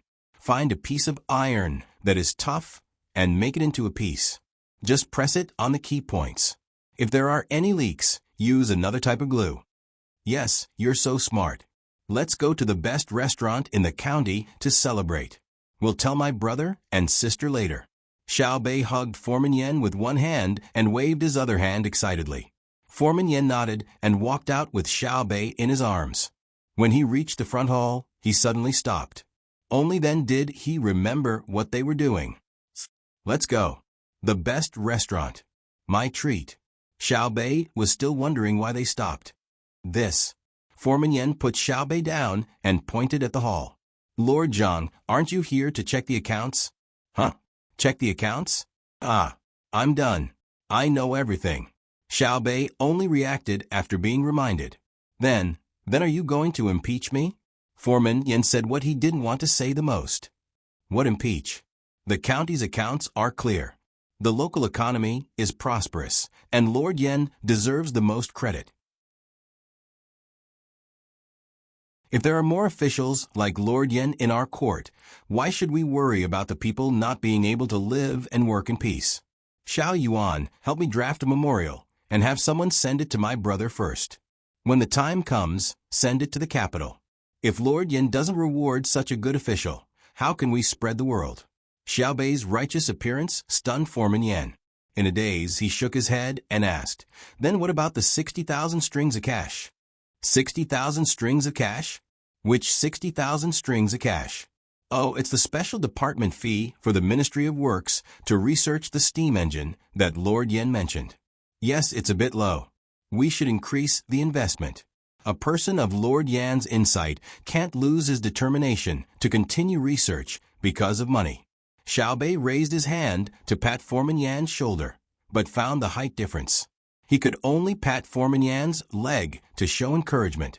Foreman Yan stood there and pondered for a while. He finally understood Xiaobei's words. Not only did he not pursue the matter of his corruption, but he also made it sound so righteous. It seemed that everything was because of the steam engine. Xiao Bei didn't care what Foreman Yan thought. There was finally a steam engine. His family hadn't developed it yet. His brother and sister only gave him an idea and didn't have the time to personally guide him. Now that it was done, his brother and sister would definitely be very happy. Thinking that this joyous matter could allow him to drink a small cup of wine, he excitedly pulled Foreman Yan outside. "Hurry and find a good restaurant. I brought some wine from my collection. I'll treat you to a cup." Foreman Yan followed Xiao Bei out. He didn't care about the grease on his face. He pulled the bailiff over to give him directions and headed towards the restaurant closest to them. He wouldn't foolishly disagree with Xiao Bei's words. He managed to escape a calamity. It was still early in the morning, so it wasn't time for lunch yet. There weren't many people in the restaurant, and there wasn't a single person on the third floor. A group of people rushed up and occupied the entire third floor. They removed the partition screens and opened the doors to the rooms. They ordered a table full of dishes. Xiao Bei had someone bring out the wine he brought with him. He personally poured a cup for Foreman Yan and a small cup for himself. He raised his cup and shouted, "For the birth of the steam engine, let's have a small sip. Lord Yan, do as you please. Later, tell us how you came up with the idea of making this steam engine." Everyone else was eating. Only Xiao Yuan drank a sip with him and continued to write the memorial. He had fewer mistakes than Xiao Bei. When Foreman Yan, who hadn't eaten anything since he woke up in the middle of the night to figure out the final steps of the steam engine, was about 30% full and began to talk about his original idea, Xiao Yuan finished writing the letter, blew it dry, and handed it to Xiao Bei. Xiao Bei crumpled the letter into a ball and threw it out of the window. "Send this memorial to my brother as fast as you can. Then pass it to General Gao and have the Ministry of Works send someone here." He turned around and was about to listen to the story when he saw Foreman Yan's confused expression. He smiled and explained, "It was for the person my brother sent. I didn't know about it before, but I accidentally found out. I just happened to help deliver the letter." Foreman Yan nodded. That was right. If a group of children didn't have anyone to protect them, it was easy for them to get into trouble when they encountered danger. No wonder they dared to barge into the Amen. If he really wanted to detain them, he would have been shot to death long ago. The people sent by the Zhang family and the Wang family were definitely not ordinary people. There might be a gun aimed at him from somewhere outside the window. Fortunately, he wasn't too ambitious. Xiao Hai guessed what Foreman Yan was thinking and comforted him. "Don't worry, they won't do anything to good people. Even if you didn't make the steam engine, they won't arrest you. Brother and sister will at most make you spit out the money you coveted. When your term ends, they will think of a way to reward you with more money." Xiao Hai's words confused Foreman Yan again. Xiao Bei echoed, that's right. They won't arrest you. The county's income has more than doubled, so it's reasonable to be a little greedy. We can see that the people in the county are living very well. No one has sounded the drum for a long time, which means you are doing a good job as the county magistrate. It's inevitable for people to make mistakes. We can't just kill a capable official. The other children nodded. They had been with Zhang Xiaobao and Wang Wan for a long time. They knew how their brother and sister did things, so they tried their best to imitate them. Foreman Yan looked at the children, and his eyes turned red. He was touched. He was finally recognized. Although it was only by a group of children, it was more precious than being recognized by adults. He didn't know how these 9 children were taught. They spoke like adults. Perhaps with his performance, his younger brother would have a better life. Xiao Bei peeled the salted prawns cooked with fresh prawns and took a sip of wine. He smacked his lips and said to Foreman Yan, "Tell me, how did you think of running the county well? Where did you learn how to make the steam engine?" "I have a younger brother, also surnamed Yan. He is the county magistrate of Yiying County in Jili Province. He was the one who told me about the Zhang family and Wang family's method. I changed it a little and used it in our county. I didn't expect it to be so useful. Steam engine is a good name. My father was a carpenter, and so was my grandfather. By the time my younger brother and I reached an official position, I still liked to make all kinds of things. Later, when I was waiting for an official position in the capital, a classmate of mine was assigned to the Ministry of Works. He knew that I liked to make things, so he gave me a small booklet to read. After reading that booklet, I realized that there was such a vast world. 2 years ago, I saw a washing machine and electric light in a rich family's house. I began to think about it. One day, when I was making something, I found that the steam in the can moved the small model of the wind generator. Then I thought, whether it is wind power or water power, they are all limited by the environment. Is there a way to get rid of the environmental restrictions? So I began to think about it from the perspective of steam. Then I came up with that steam engine. Foreman Yin didn't care about the age of the audience. He finally found a place to vent the things that had been bottled up in his heart for a long time. He began to tell Xiao Bei and the others some of his stories. It seems like you can't be a county magistrate anymore. You can either come to our family or go to the Ministry of Works. Otherwise, it would be a pity, Xiao Yuan said to Foreman Yen.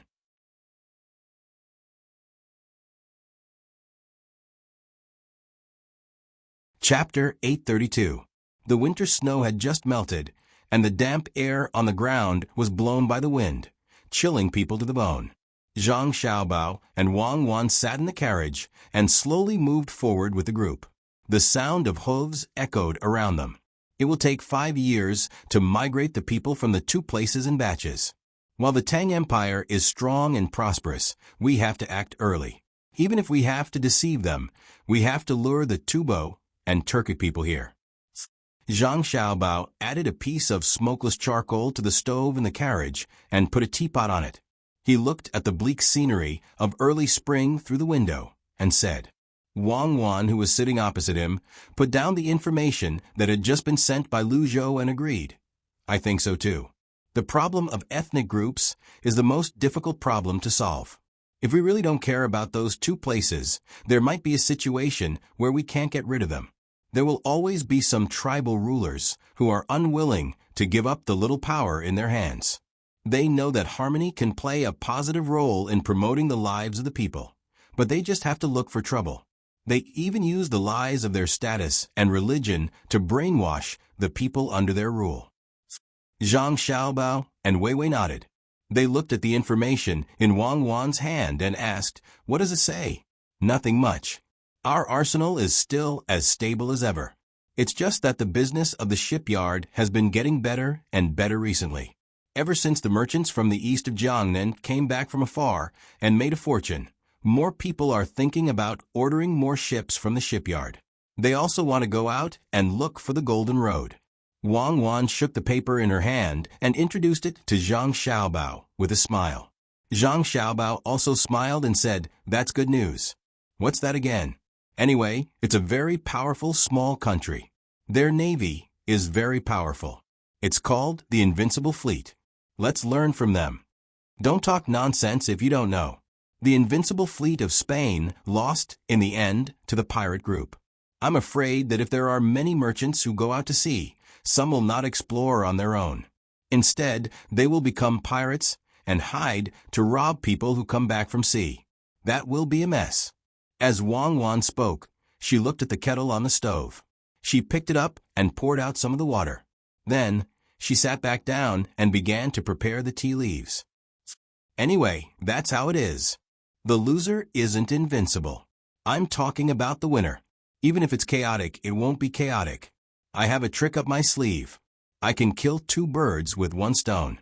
1 sheep is the same as driving away 2 sheep. What analogy! What a mess. Tell me, how do we deal with our own people attacking each other? Does it say that we'll annihilate their entire family once we find out?"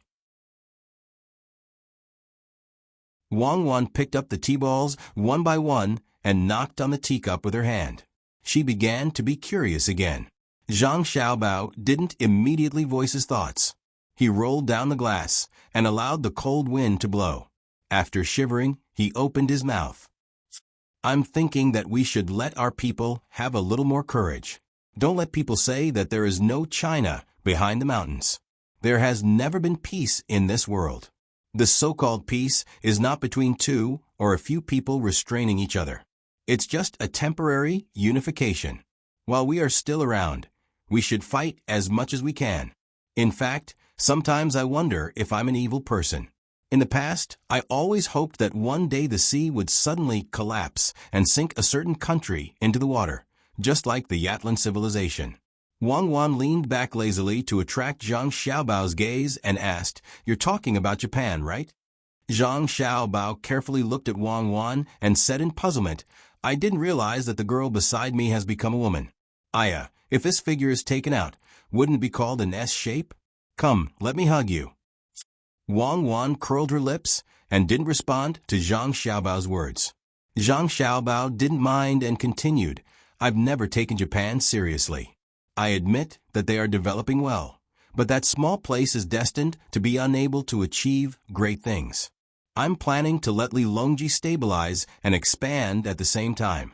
He has to fight hard like the Yuan Dynasty and develop the economy like the Song Dynasty. I always hear that the Song Dynasty is good, but didn't it still fail? What you said about there being no China behind the mountains is actually referring to the Song Dynasty and the Southern Song Dynasty. Many people jumped off the cliff. When I was in Beijing, my mother asked me to discuss the engagement with you.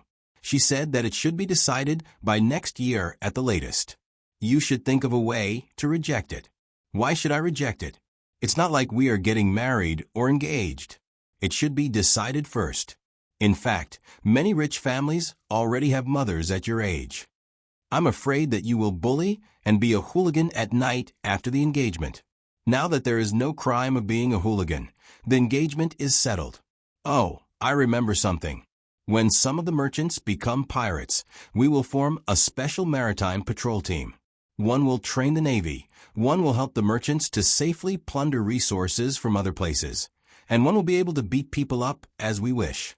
Just like the United States, we can openly bully people. Zhang Xiaobao did have the intention to take advantage of her, but only a little.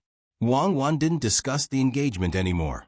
She followed Zhang Xiaobao's words and said, "A pitiful person must have a hateful side. The small countries that are bullied are not wronged at all. They want others to help them, but they don't want to take sides. No one is a fool. Why should they help others for free? What I am worried about is that as we expand, there will be colonization on many islands, and then they will start to become independent. This is a problem, but unfortunately, I can't do anything about it. There will always be some people who want to be the emperor, even if it's a small emperor. This is called better to be the head of a chicken than the back of a cow. To solve this problem, the best way is to develop technology and have enough military power. If anyone dares to become independent, we will fight them within a day. When we have nothing to do, we will call back the people in various places. Who knows?" Zhang Xiaobao didn't have any solution to this problem. It could be said that there was no solution. At this time, the person in charge of delivering the message to Zhang Xiaobao came over and handed the balled-up memorial to Zhang Xiaobao. When he opened it, Zhang Xiaobao was happy. "Come, look. Our Xiaobei has done another big thing. Zhua County's county magistrate Yan is actually an inventor. He made the steam engine. Comrade Xiao Yan, who is the county magistrate of Yiying County in Jili Province, is his younger brother." As he spoke, Zhang Xiaobao handed the letter over. Wang Wan also smiled after reading it. "Xiao Bei and the others are really lucky. What are you going to do with Craftsman Yan? We can't let him continue to be a county magistrate. That would be a waste of his talent. Yes, if he can't be a county magistrate, he can be transferred to Jili Province to reunite with his younger brother. Arrange a judge position for him and let him study together with Craftsman Yan. The steam engine is a small matter. Even without him, we can still make it. The key is this person's idea. It is very rare. Come, give the order. Hurry up." Zhang Xiaobao wasn't willing to give such a talent to others. If he could make the steam engine today, he might be able to make the diesel engine tomorrow. The speed of the team suddenly increased. After rushing for 6 days, they finally arrived at Zhua County. They saw Craftsman Yen, who was working with Xiao Bei and the others to improve the steam engine. Xiao Bei was very reserved and explained her advanced theory of using the steam engine to generate electricity and then use electricity to boil water. She received Zhang Xiaobao's affirmation and praise. Craftsman Yen was much more restrained. He knew that his fate was no longer in his control. He hoped that Zhang Xiaobao and Wang Wan were really as open-minded as Xiao Bei and the others said. Zhang Xiaobao was very kind. He naturally wouldn't let go of such a great talent. After discussing with Craftsman Yen for a long time, he tricked Craftsman Yen into agreeing to go to Jili province to develop. The matter of the transfer was also handled by Zhang Xiaobao. After 2 days, the team continued their journey under Craftsman Yan's expectations. After a month, Craftsman Yen could go to Jili province. After telling a few stories to his younger brother and sister as a reward, the team went all the way to the seaside. At this time, the sea had already been unfrozen. There was no ice at all. Only the bone-chilling wind was blowing. The group boarded the boat and headed in the direction of Jili province. The boat traveled for 2 days. Just as they were about to reach their destination, a boat came in front of them. The people on the boat hurriedly found Zhang Xiaobao and Wang Wan. "Little young master, little miss, there's news from the commander-in-chief's manor of Heishui. Royal Prince Tang and has been attacking for a long time and is in urgent need of reinforcements." The person reported to Zhang Xiaobao and Wang Wan. Wang Wan's eyes widened. There are so many people there, and they still can't defeat him? It seems like they want me to go.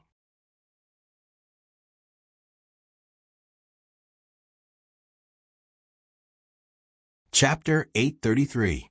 When Wang Wan and Zhang Xiaobao returned to the prefecture of Jili State, they saw the detailed information sent back by Li Sun. Although it was called information, it was actually a nagging letter. Li Sun complained a lot in the letter. First of all, he complained that he did not have a good New Year. He had been leading the army outside. It was very cold and very uncomfortable. Then he complained about the supply difficulties. The people who went to help transport from Jili State could support the consumption of the army in the beginning. But as the army continued to advance, the inconvenience became obvious. Often, when the army advanced dozens of miles, the supply team behind would need a few days to send the follow-up supplies, which greatly affected the mobility of the army. Then he said that the people of the Blackwater Commandery were cunning. They did not confront him head-on, but ran all the way back and took all the people with them. Before the new year, when they were about to catch up, they had to give up because of a heavy snow, which allowed the people of the Blackwater Commandery to effectively gather. More importantly, many people who were taken from Shuzhou were sick and needed people to take care of them. The people who were taken from Jili State did not have a good time either. In the beginning, there was no problem. It seemed that they had adapted to the cold environment. However, as they fought on the snowy ground for a long time, many people had frostbite. In short, the Blackwater Commandery was not a place where people could fight. They needed support. They hoped that Wang Wan, who was like a god of war, could show her power again. After reading the letter, Zhang Xiaobao smiled and said to Wang Wan, "It seems that Li Sun encountered the tactic of scorched earth and cleared field." In addition, the army was not adapted to the cold climate for a long time, so he was beaten silly. Wang Wan nodded and agreed. She said, "It seems that our adaptive training in Jili State is still not enough. I am very worried about the people who went to North America. I don't know if they can survive. There is no news back yet. Li Sun is really too much. He only knows how to complain. He doesn't know how to clearly write down the tactics of the enemy. It makes it difficult for me to judge what the enemy's general is planning. How else could he have fought? When winter comes, he should have used the fastest speed to infiltrate the enemy. I think Li Sun wanted fewer people to die and wanted to use the momentum of the army to crush the enemy. In the end, the enemy didn't compromise and used all the available circumstances to teach Li Sun a lesson. The mountains there are high and the forests are dense. There should be a lot of primeval forests. Fortunately, we didn't give him a rifle unit this time. Otherwise, it would be easy for someone to set up an ambush and steal the rifle.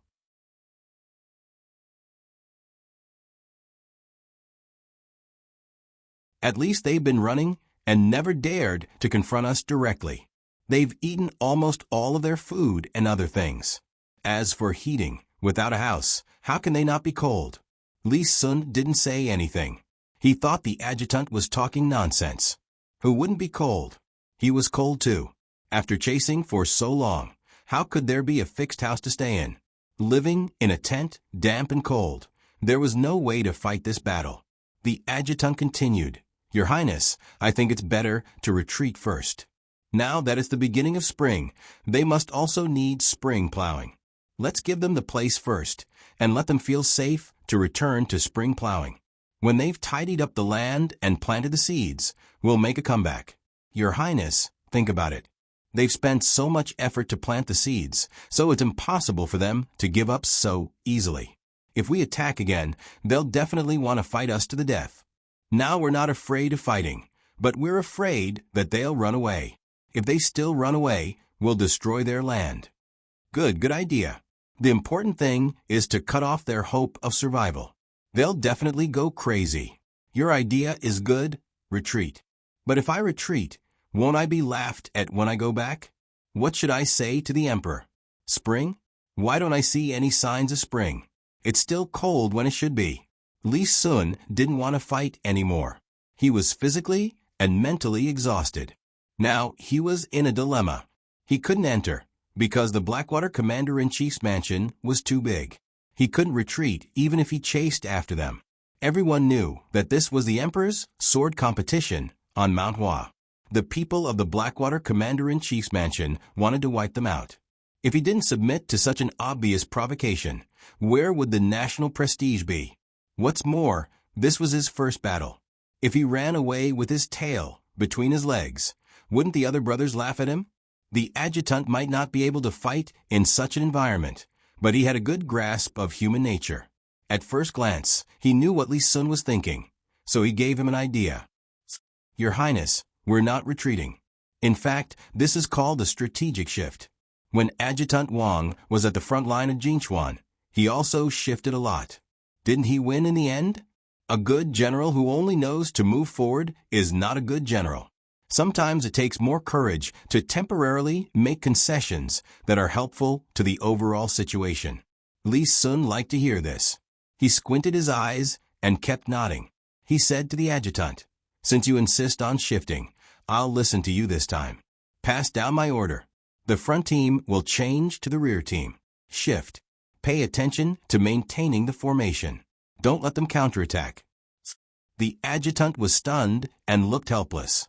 He had to take the responsibility, but he didn't help to win the battle, so he had to do this.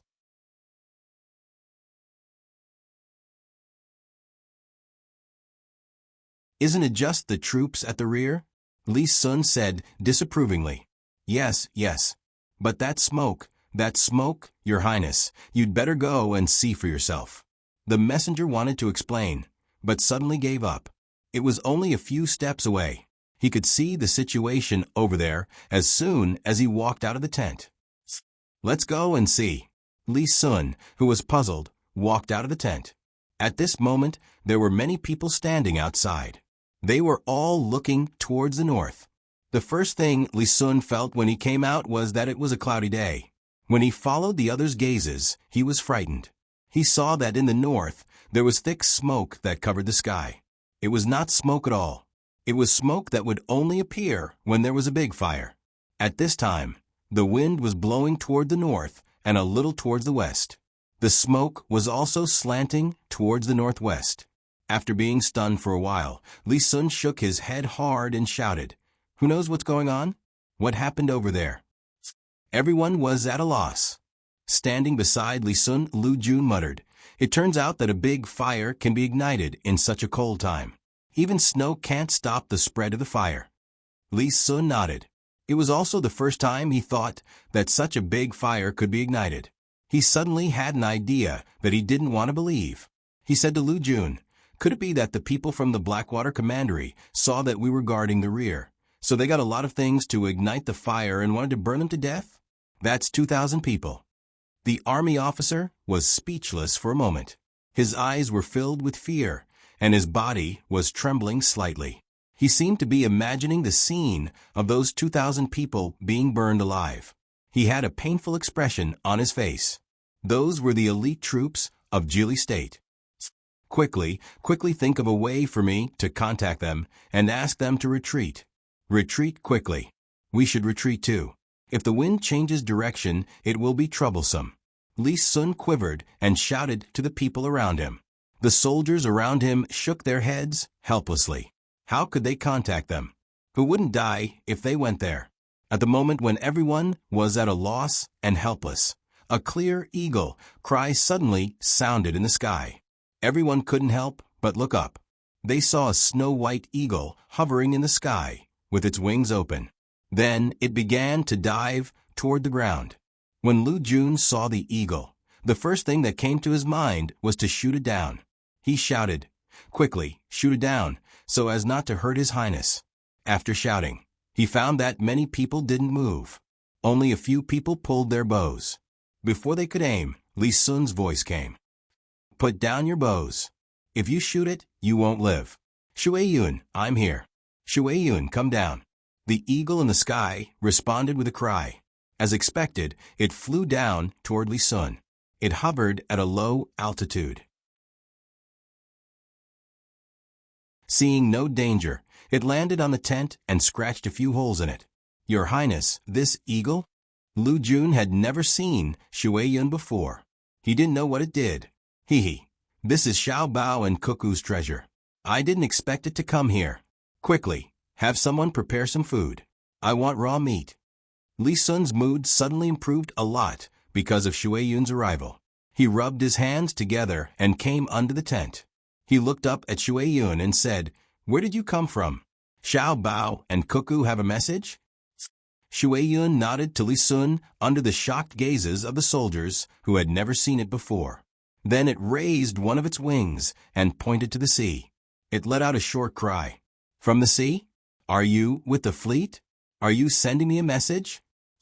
Li Sun picked up a thick wooden stick from the ground and put on his shoulder. Shui Yun nodded again. It opened and closed its wings and flew to Li Sun's wooden stick. It raised one of its claws and let Li Sun take something down. Lu Jun was dumbfounded. He muttered, "Mother ***, where did this goblin come from? Zhang Xiaobao and Wang Wan are already monsters. I can't believe they can raise an eagle like this." Shui Yun turned its head and glanced at Lu Jun obviously. It had heard Lu Jun's words and expressed its dissatisfaction. "Huh?" Li Sun laughed, looking very happy. He said to Lu Jun, "We only have one Shui Yun in the world. This is good. As long as there is news, there will be a way. I don't know if the news came directly from the fleet or from somewhere else." While they were talking, Li Sun had already taken off the bamboo tube tied to Shui Yun's leg. He also helped Shui Yun massage it to relax. It was uncomfortable to be tied for a long time. When Li Sun stood up and opened the letter, someone had already brought the wild animals that had just been killed to them. They cut them into strips and put them on the ground. They wanted to see how Shui Yun would eat them. However, Shui Yun didn't move at all. It only stared at the person who brought the meat. "All right, let's do it this way. Those who should withdraw, withdraw, and those who should stay, stay. What's there to be afraid of burning the forest? As long as we can disrupt the enemy's deployment in the Blackwater Commander-in-Chief's office, everything will be worth it. Cuckoo is indeed Cuckoo. She can command from so far away." After reading the letter, Li Sun suddenly seemed to change into a different person. He went from a defeated general to a victorious general. Lu Jun really wanted to see what was written in the letter. Seeing that Li Sun didn't give it to him, he had to change the topic. He pointed to the meat on the ground and asked, "Your Highness, does this eagle not like to eat venison? It's called yinshui. It's not that it doesn't like to eat it, but it's afraid of being poisoned. Shui Yun, don't worry. Eat it. If someone dares to poison it, I'll kill his whole family." Li Sun explained to Lu Jun and made a promise to Shueyun. Shueyun shook its head and still didn't eat it. Obviously, it didn't believe Li Sun's promise. Go get a live one. Li Sun had to give another order. This time, a very thin rabbit was sent. It might have been hungry in the winter. Li Sun personally cut off strips of meat. Only then did Shueyun cooperate and eat it. Lu Jun looked at Shueyun enviously and asked Li Sun, "Your Highness, what are we going to do next?" "Most of the troops will retreat. Leave 2,000 people here and don't move. Leave as many supplies as possible. Then follow orders. This time, I'll show them the power of our Tang army." Li Sun took out the letter he had just put away with a sneaky smile.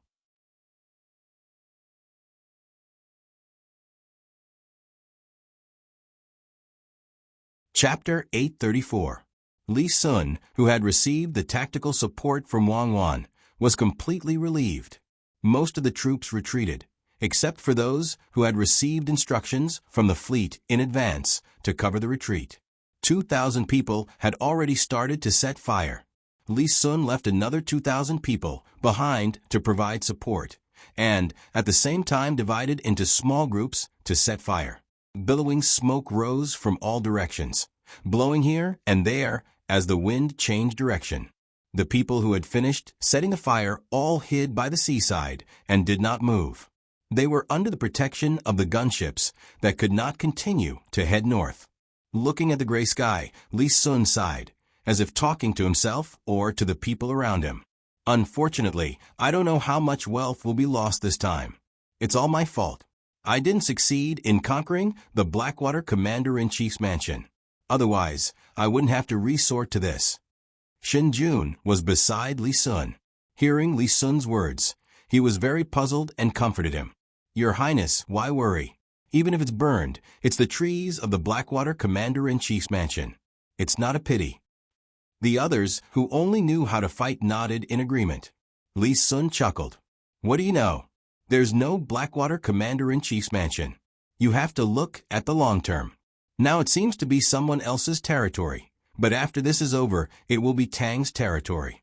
There are many trees that can be used as pillars, and the rare beasts and medicinal herbs on the mountain are all gone. Do you know how much money has been lost? It can't be counted. If the burned land is developed, it might be able to contribute to 1/5 of Tang's territory. Damn Blackwater Commander-in-Chief's mansion, playing hard and fast and guerrilla warfare with me.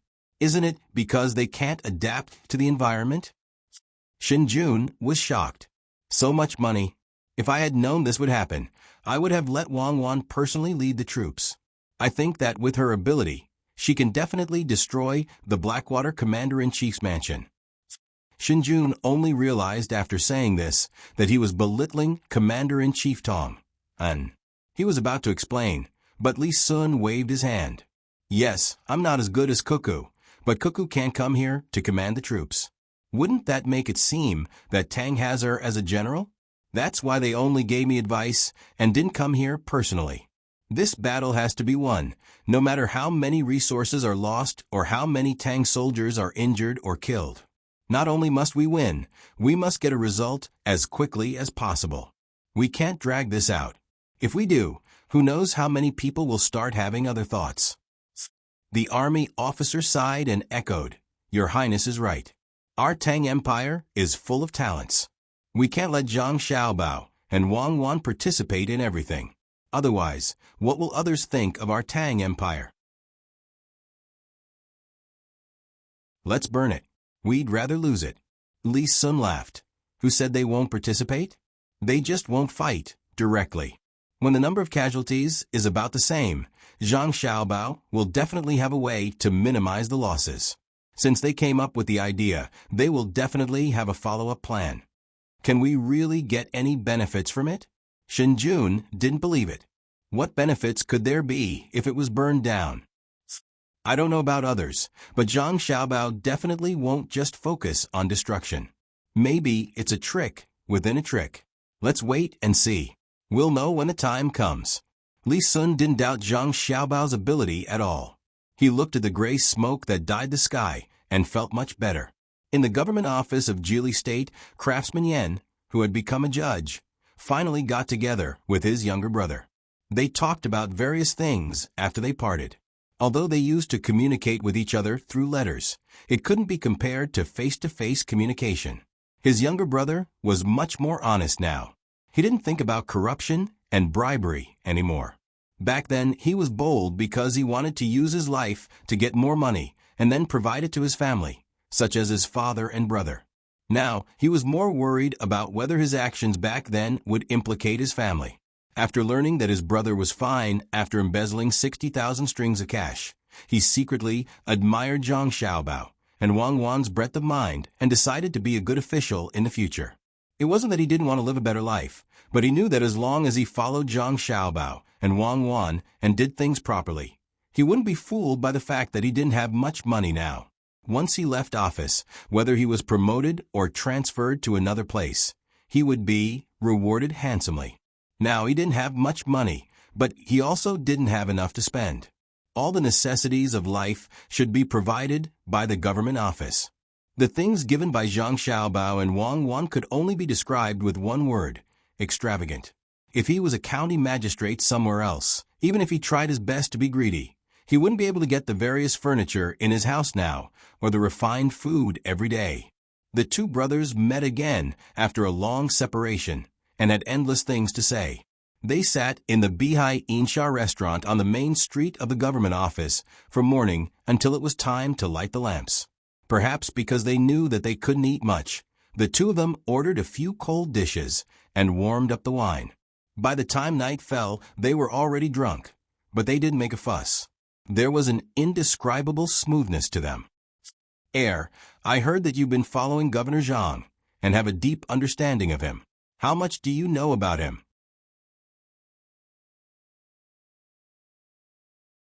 Looking at the bustling scene of the brightly lit streets outside, Craftsman Yen felt much more energetic after drinking a large bowl of hangover soup and asked his younger brother. The county magistrate, Yen Arian, who was called Heir, was very embarrassed at this time.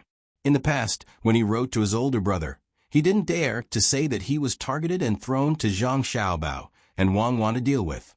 He only said that he was chosen by the two, so he was transferred from another place to Xinsai County, which was close to Baoxin County. Then he was transferred to Jili County and promoted all the way from an ordinary county magistrate to the position of county magistrate.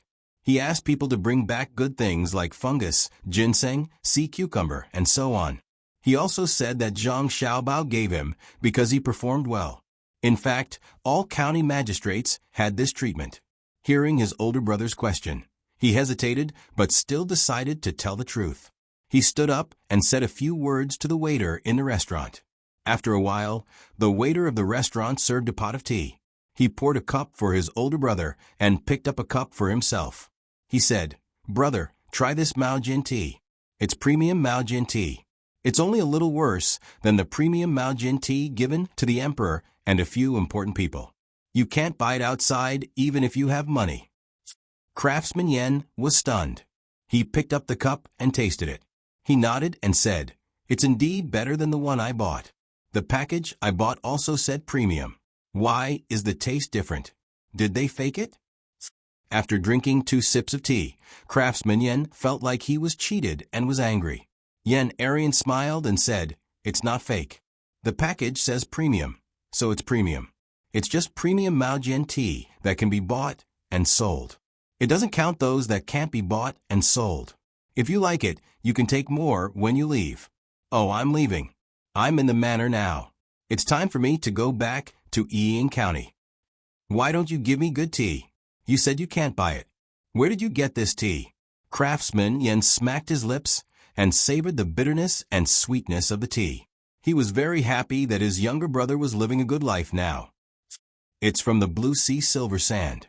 You're now the magistrate of Jili Province. Your benefits are better than mine. I won't use my own things to make up for it. I say I understand Governor Zhang, and I really do. How can I not understand the so-called enemy? It's a pity that I'm too bad as an opponent. He doesn't recognize me as an opponent. I've racked my brains to create some trouble, but he doesn't even look at me. I've worked myself to death and learned some skills. It's nothing more than a fool's dream to want to deal with Governor Zhang. Big brother, what do you want to know? I'll tell you what I know. After Yan Arian told him his original thoughts, he felt much more relaxed. It was as if he had put down a heavy burden. His words shocked Craftsman Yan. He began to look at his younger brother again. He wanted to see if his younger brother had 3 heads and 6 arms. He actually dared to go against Governor Zhang. After looking at him for a while, he lowered his voice and said, Arian, didn't the letter say that Governor Zhang likes you? Why did it change? Yan Arian smiled bitterly and said, how could he like me?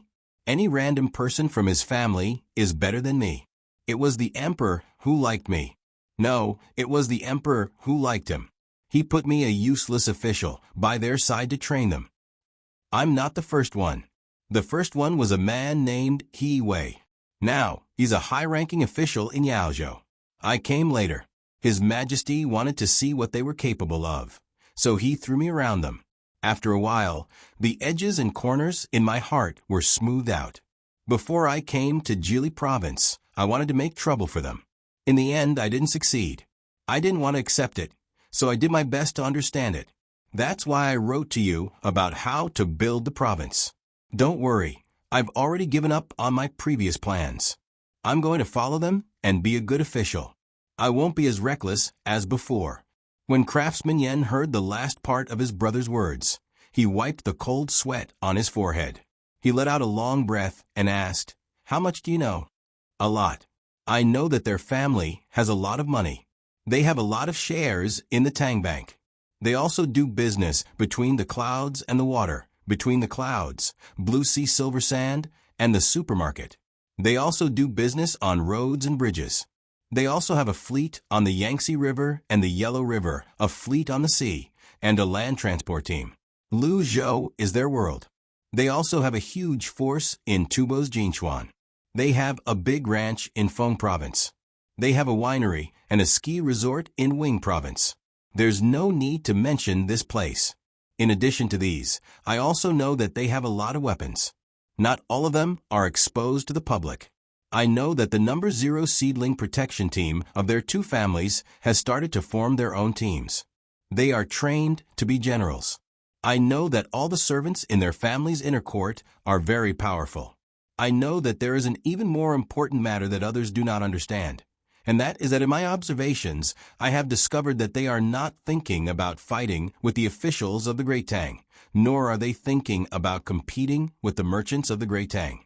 They want to solve all their problems at once, such as Yan Er told his brother what he knew, but before he could finish, his mouth was covered by his brother's hand. Craftsman Yan looked around nervously.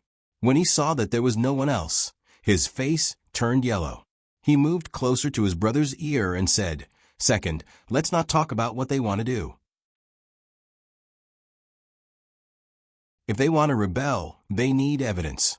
Otherwise, trouble comes from the mouth. Brother, what are you talking about? Rebel? Who's rebelling? I didn't say that the Zhang family and the Wang family wanted to rebel. If they wanted to rebel, they would have done so long ago. With the strength of their 2 families, even if they don't directly become the emperor, they can at least control half of the country. What I want to say is, for example, they sent people to travel along the sea. It seems that they are looking for some very good things. From the people in their family's inner court, I heard that as long as they can find those things, our Tang won't have to fear any disasters in the future. Also, they want to turn all the places they can see into our Tang's land. Xingyuan Island is one of them, but there will be more in the future. For example, the Bohai Sea Commander-in-Chief's office. In the past, our dynasty couldn't directly control it, but now we can. They are currently attacking the Blackwater Commander-in-Chief's office. Once they take it, they will continue to occupy the north. What I want to say is that if you follow Zhang Xiaobao and Wang Wan, you won't have to worry about not being able to become a high-ranking official. Wang Wan doesn't have to worry about losing a war. Even if they don't have the legendary mystical abilities, with just their weapons, others won't be able to defend their territory. Zhang Xiaobao's ability to build a territory has already reached the level of a demon. I've studied it before. Miraculously, no matter where they go, they can always find the local resources very quickly. There are coal mines, iron mines, gold, silver, copper, and so on, as well as all kinds of local specialties. For example, when I interplanted soybeans and sesame seeds in Shinsai County, they produced sesame oil. Sure enough, it's different. It tastes good and sells well. Yen Er's words left his brother dumbfounded. Craftsman Yen knew of the power of the Zhang family and the Wang family, but he didn't know so much about it. Only after hearing from his brother did he truly understand the power of the Zhang family and the Wang family. If that's the case, doesn't that mean they can turn stone into gold? No wonder the 9 children in their family can be so arrogant. At such a young age, they are already 4th-rank officials. Although they are not official, they are still officials. They can be impeached and can also be questioned. It turns out that the current emperor is afraid of them rebelling. Craftsman Yen felt a lot better. He no longer cared about why Xiao Bei and the others could be such high-ranking officials. Going back to the history, such a thing had never happened before. Yen Er shook his head. No, it has nothing to do with that. His Majesty is... Speaking of this, Yen Er lowered his voice. His Majesty feels that he owes the Zhang family and the Wang family too much. The 2 families have countless businesses, such as the Tracker Association on the Yangtze River, the Breeders Association in Jiannan, and the construction team in Jiannan. But they don't have a lot of money to spend.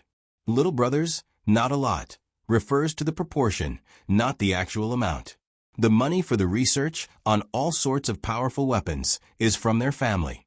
Many of the soldiers' benefits are from their family, not the imperial court, roads, bridges, or disaster relief.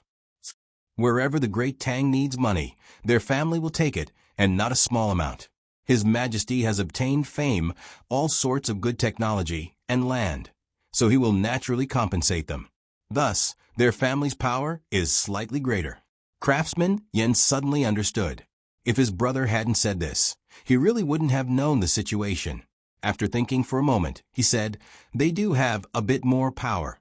For example, the rumors from the capital say that Zhang Zhong's position as minister was arranged by his family.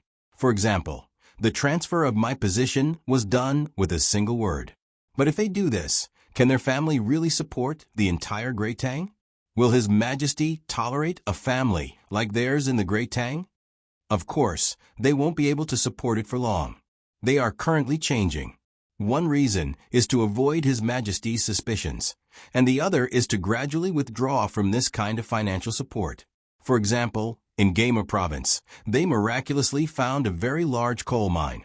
I don't know how they were so accurate. After they found it, they started to contact others to mine it. It's the same for aluminum and other mines.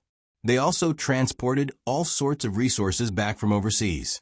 In the future, when there are other people to be officials in this place, they can split the benefits and have money. Naturally, they can support the local army. I heard from their family's inner court that in the future, the taxes will be directly managed by the capital and then sent back. Their family will then withdraw from this place. This way, they won't have to continue managing the conscripts, and His Majesty won't have to worry. Yen Er pointed to the north and told his brother about the large coal mine they found there. Craftsman Yen nodded woodenly. You really can turn stone into gold. You can find all sorts of mineral resources just by coming here. Amazing. Even more amazing is yet to come. Brother, have you heard of Kuanbu? Of course, it's good stuff. Many children in school are eating it now. It's said that eating it won't make one's neck grow longer. It's also written in the medical books. Why bring it up? Craftsman Yen looked at his younger brother with an expression that said, why do you have to ask your brother such a simple question? Then, do you know that Kuanbu can be planted? Do you know that the wood ear I usually ask people to bring back to my family is planted by their family? Have you seen the place where ginseng is planted? Have you seen the pearls that are planted? Yen Er asked one question after another. Every time he asked a question, Craftsman Yen would shake his head vigorously. When Yen Er was done, Craftsman Yen blinked and said in disbelief, Don't tell Big Brother that they can grow these things." Yen Er did not say anything directly. Instead, he took out a box from his pocket and opened it, revealing a necklace made of pearls. He pushed it in front of his brother. "Brother, this is a gift from your younger brother to sister-in-law. It's a reward for doing a good job in the county. These are the pearls that Lu Zhou cultivated for 3 years. There are also more than 10 bottles of pearl cream. I didn't bring them today. I'll ask someone to send them to you when I get back." When Craftsman Yen saw the pearls in the box, he was completely dumbfounded. After a while, he recovered slightly. He picked up the pearls and examined them carefully. They were round and shone with a dazzling radiance. Under the illumination of the street lamps, they looked extraordinarily beautiful. Each pearl was about the same size, about 5 minutes long. It was not that he had never seen bigger pearls. Although he did not own one, he had seen more than 10 6-minute pearls placed together. However, those pearls were different from the ones in front of him. He had seen them before and knew that they were priceless. It was not easy to find them among the shells. The pearls he saw today were cultivated. If they could be cultivated, the pearls would not be as valuable as before. How could pearls be cultivated? How did the Zhang family and Wang family do it? When he thought of this, Craftsman Yen asked, "Have the pearls lost their value?" "No. Apart from being used to make cosmetics and jewelry, most of the pearls are sent to the hospital and treated as medicinal herbs. Yes, medicinal herbs can also be planted. When I have time, I'll go to the seaside and take a look. I'll tell you where to plant Kuanbu, Zhang Xiaobao, and the others call it kelp. One of the spices in their restaurant is obtained from kelp." Second, Yen seemed very excited. It was as if he was the one who had done all this. Craftsman Yen nodded in a daze. Okay. Asterisk, asterisk, asterisk, asterisk, asterisk. The stars in the sky were sparse, and the moon was bright. Craftsman Yen had yet to recover from his shock when he returned to his own courtyard. Today, from what his younger brother told him, he completely understood the background of the Zhang family and the Wang family. He was not afraid of their influence. Instead, he was happy. He was so happy that his mind was in a daze. He liked to research all kinds of things. Researching things required a lot of money. If he succeeded, it would be fine. If he failed, he did not know how much money he would need to replenish it. From now on, as long as he followed Zhang Xiaobao and Wang Wan, money would not be a problem. Just like what his younger brother said before they parted, if he followed the Zhang family and the Wang family, he would not have to think about other things. He would work hard and be loyal. In the future, as the territory expanded, he would need more officials. If he caught the eye of the Zhang family and the Wang family, it would be easy for him to become a provincial governor. He would work hard, whether it was for his interests or for his future position. Craftsman Yen made up his mind. He waved his fist and stood up, preparing to go outside to see the beauty of the nightless city. Unexpectedly, he met 2 people as soon as he stepped out of the door. It was a man and a woman. The man was handsome and the woman was beautiful. There was an indescribable indifference on his face. When he was easygoing, he gave people the feeling that he was a crane in a flock of chickens. No matter how he looked, he found them familiar. He rubbed his eyes and looked carefully under the light of the street lamps. Yes, he knew them. Provincial Governor Zhang, Adjunct Officer Wang. Why are you 2 here? Craftsman Yen asked, puzzled. Magistrate Yen, you really want to go for a walk? Before I came, I made a bet with Xiaobao. I said that after drinking with your younger brother today, you should be tired and would go to bed early and come back tomorrow. Xiaobao said that you would definitely sit in the courtyard for a while and then want to come out. Who would have thought that you would really come out? Wang Wan blushed slightly as she spoke. She glanced at Zhang Xiaobao. Zhang Xiaobao had a smug look on his face. It was unknown what the bet was. Craftsman Yen did not pay attention to other people's expressions. His own face had changed, becoming incomparably pale. Before he came out, he had been frightened by the conversation with his younger brother. He had not recovered yet. Now, he was frightened again. Wasn't this too amazing? He could even predict whether he would go out or rest at night. Before he could even take a step out of the door, he was already blocked at the door. What else did they not know? No wonder his younger brother was so arrogant. With this kind of ability, he would not lower himself to his younger brother's level. When his younger brother did something, he did not need to send people to monitor him. Perhaps he could predict it with his fingers. Ah, the heavens, the earth, it was no wonder that they led the army to war or engaged in economic construction, and discovered all kinds of mines so smoothly. It turned out that it could be calculated. It was no wonder that His Majesty was so good to the two families. Presumably, His Majesty was aware of their abilities and might even calculate the fate of a country. The result must be good. Official Yen, what are you thinking about? Perfect. The two of us have something to say to you. Let's go out and take a look. To be honest, even though the two of us watched over the construction of this place, the two of us did not have much time to appreciate it. We were busy all day, running from east to west and from west to east. At this time, Wang Wan spoke to wake Craftsman Yen.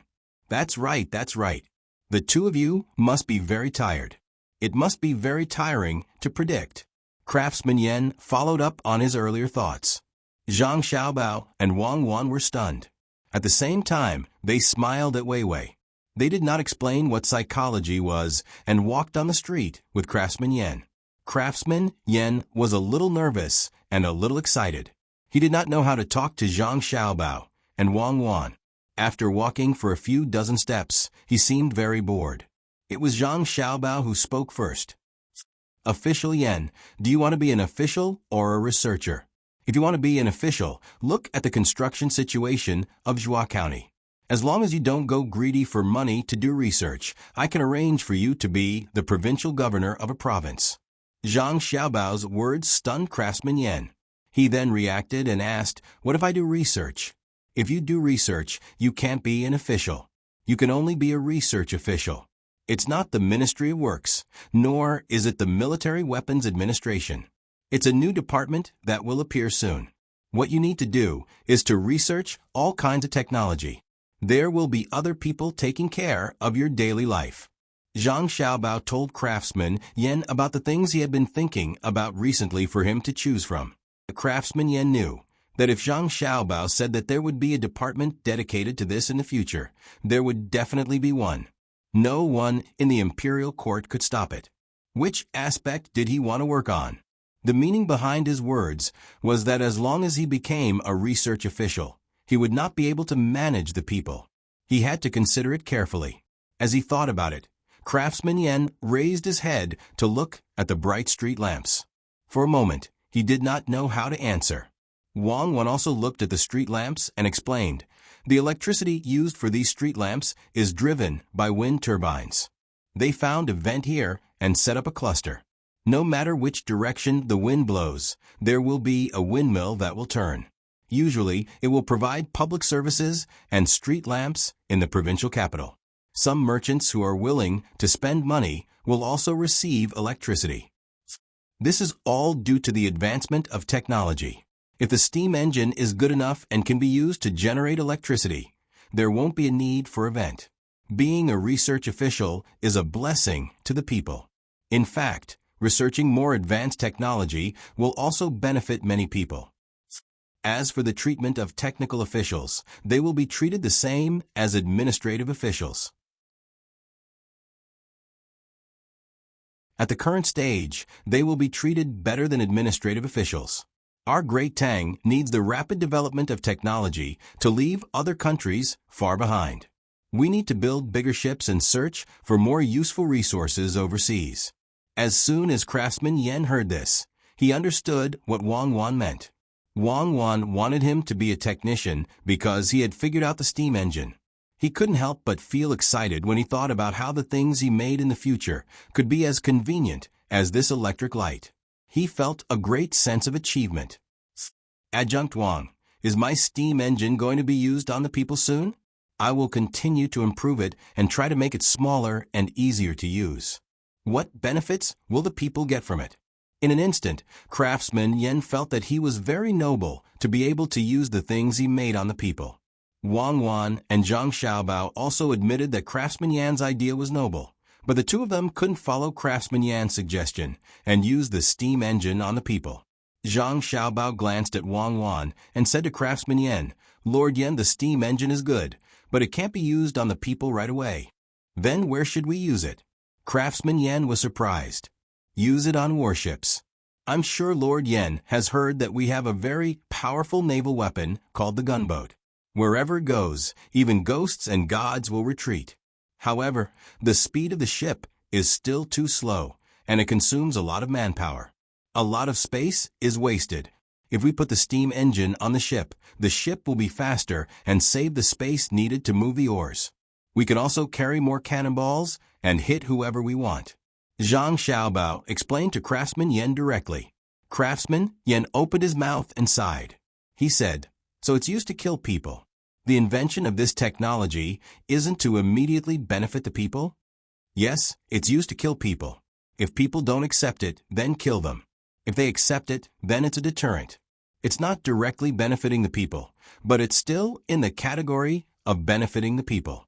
Without powerful military force, how can the people live a stable life? Good technology should always be used on the military first, even if the creator of the technology didn't think so. For example, when my family made firecrackers, it was to prepare for cannonballs in the future. Now, go to Tubo and say you're from the Great Tang. See if anyone dares to be disrespectful to you.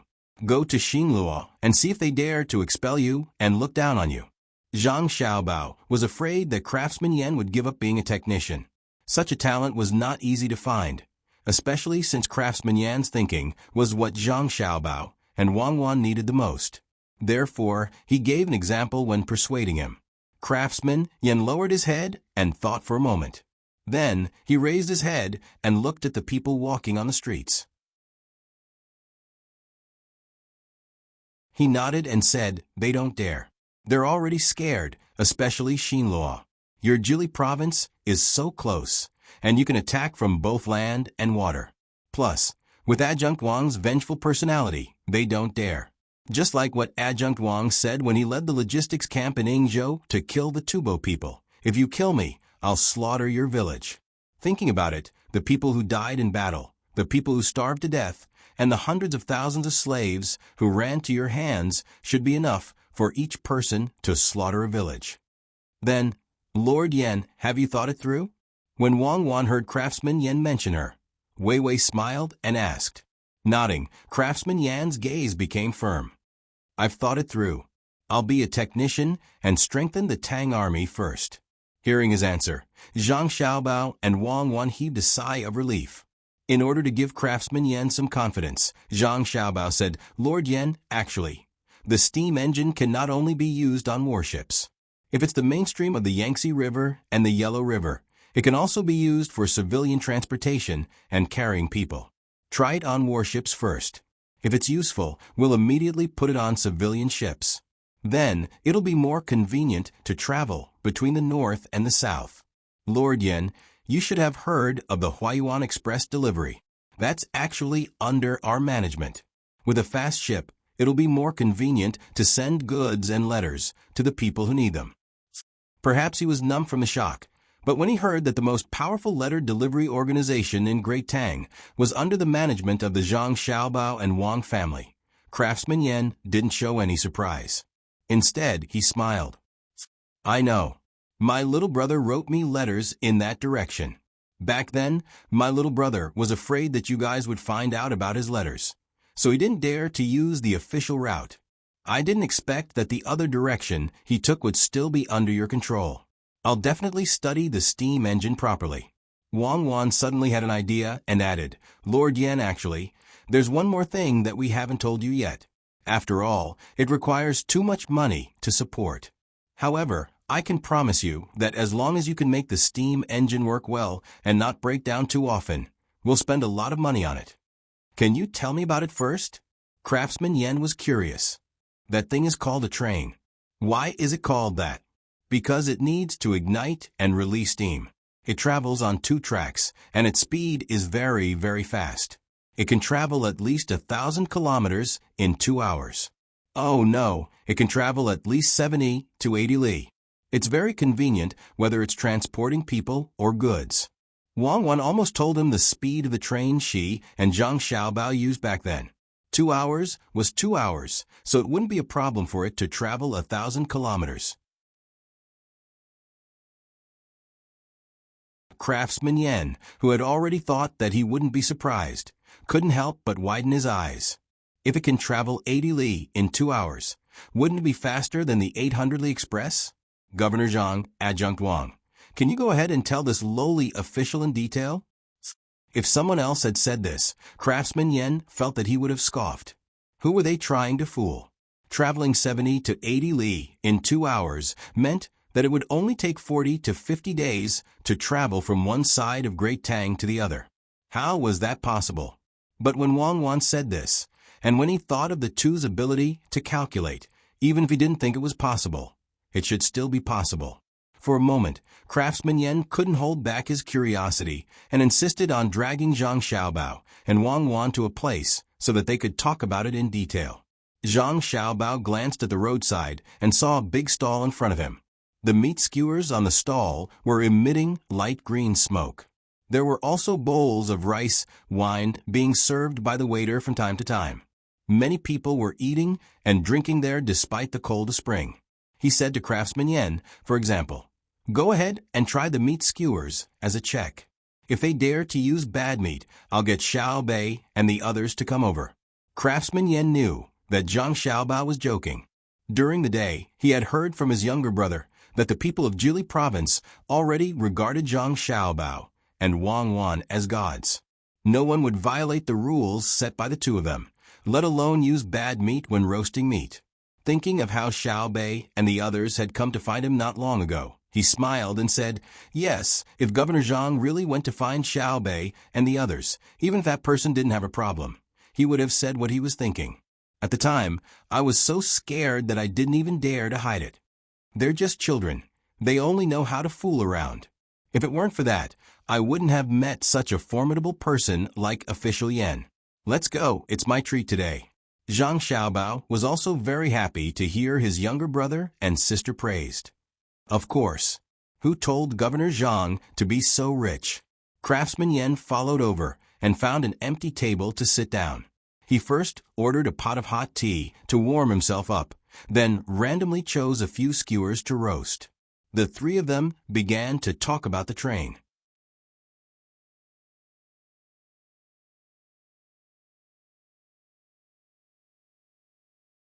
Chapter 835.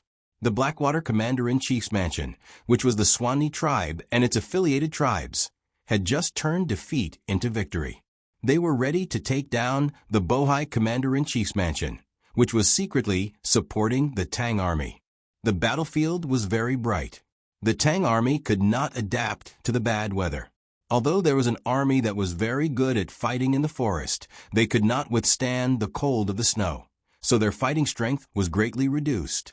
Just as they were about to defeat the Tang army of more than 20,000, the Tang army suddenly changed tactics at the critical moment. They used a small elite force to pin down the enemy, and then set fire everywhere. The thick smoke not only scared away all kinds of animals, but also made the Tang army lose the strategic initiative. It was said that the commander of this army was a nephew of the great Tang emperor, Li Longji. He had been accustomed to a life of ease and ease, so he wasn't very familiar with war. For some reason, his fighting style had changed, becoming unfathomable. It was impossible to continue north. That kind of cold would not be relieved by the change of season. Coupled with the cold of the late spring, one would die if one went. If they wanted to head west, those high mountains would not be easy to cross, and even if they did, they would probably be met with fierce attacks from the Turks. They would not give the great Tang an excuse to send a large army to pressure them. There was no need to consider the south. That was the territory of the Tang army. The only place that could temporarily avoid the fire was the east. If they went down the mountain and ran to the coast, the fire could not reach the water. After this consideration, the Blackwater Commander-in-Chief's mansion began to carefully move toward the coast. Fortunately, the sea was still frozen where they were going, so the Tang ships could not get close. Throwing away everything that was in their way and taking only clothes and food, the people of the Swanee tribe headed for the seaside. They no longer thought about taking down the commander-in-chief's mansion in Bohai Sea, nor did they have any intention of wiping out the entire Tang army. Li Sun, who had been staying by the seaside in the south, had been living quite comfortably for the past few days.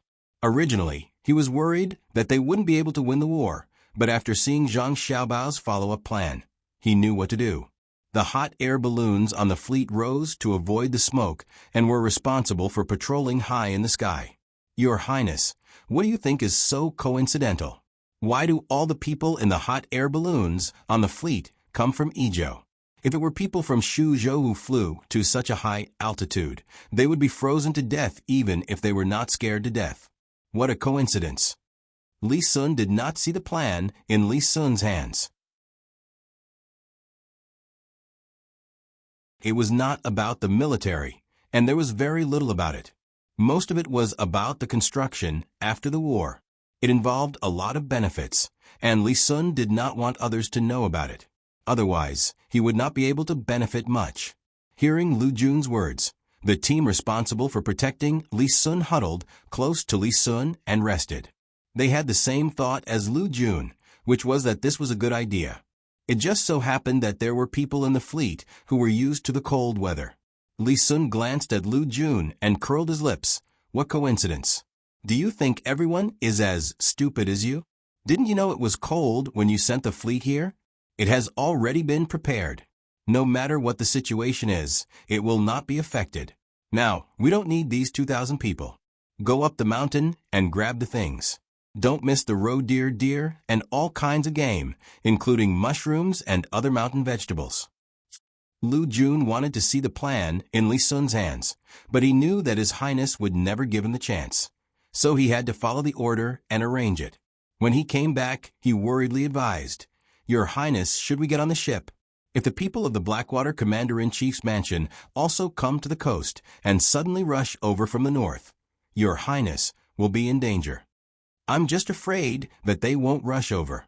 It's better if they rush over. Xiao Bao and the others haven't seen if the new weapons they made are good. It's just right to use them on the enemy. The rest of the guards, don't be idle. Go and dig a hole for me. Think about how to avoid the explosion under your feet. Try to calculate the enemy's reaction. Go. Li Sun gave another order. The guards didn't know what the commandery prince wanted to do, so they obeyed and really went to dig a hole. 2 days later, all the holes were dug. None of them were deep, only about half a foot. At this time, Li Sun asked someone to signal the fleet on the sea. The fleet immediately lowered a small boat. When they arrived, the guards saw many iron pancakes. The people who delivered the iron pancakes were very careful when moving them, as if they could take people's lives at any time. Lu Jun looked at them for a while. In the end, he still couldn't figure out what the iron pancakes could do. He asked Li Sun, Your Highness, can those things kill the enemy? Li Sun had already moved some distance away from the boat. She worriedly watched as the iron pancakes were placed into the holes that had been dug. She nodded her head and introduced, Those things are called landmines. Do you know about cannons? Cannons are used for active attack, while landmines are used for passive defense. So it's the same as cannonballs. One explosion will kill people? Lu Jun also began to retreat. He knew the power of cannonballs. That's natural. After stepping on it, as long as you raise your foot, it will explode. There's also a trip mine and a hanging mine. The psychological deterrence is far greater than cannonballs. You must be careful. Don't go over after you bury it.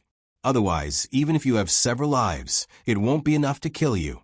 Li Sun only knew about this kind of weapon. He had never seen it in detail, but when he introduced it to others, he seemed to know it very well. Lu Jun didn't doubt Li Sun's words. He also didn't doubt the authenticity of the weapons sent by the Zhang family and Wang family. He pulled Li Sun back and hid, afraid that he would accidentally step on one. Even though he knew that the place where the landmines were buried was very far away from him. A guard stood in front of Li Sun. his body faintly blocking that direction. He curiously asked, "Young master, why did you ask them to catch all kinds of wild animals and collect mountain vegetables?" "Of course it's to make money. In this mountain," Xiao Bao wrote in his letter, "that there are many kinds of resources, especially minerals. When the time comes, it won't be easy for us to occupy them. However, other resources won't be a problem. Animals will run. No matter how big the mountain fire is, it will start from one direction. Most of the animals will run away. Some will run further west, and some will run to our surroundings. Xiao Bao and the others can't continue to pay. Otherwise, the imperial court will think that they want to stretch their hands too far. Sometimes it will make people jealous." Li Sun had been with Zhang Xiaobao and Wang Wan for a long time.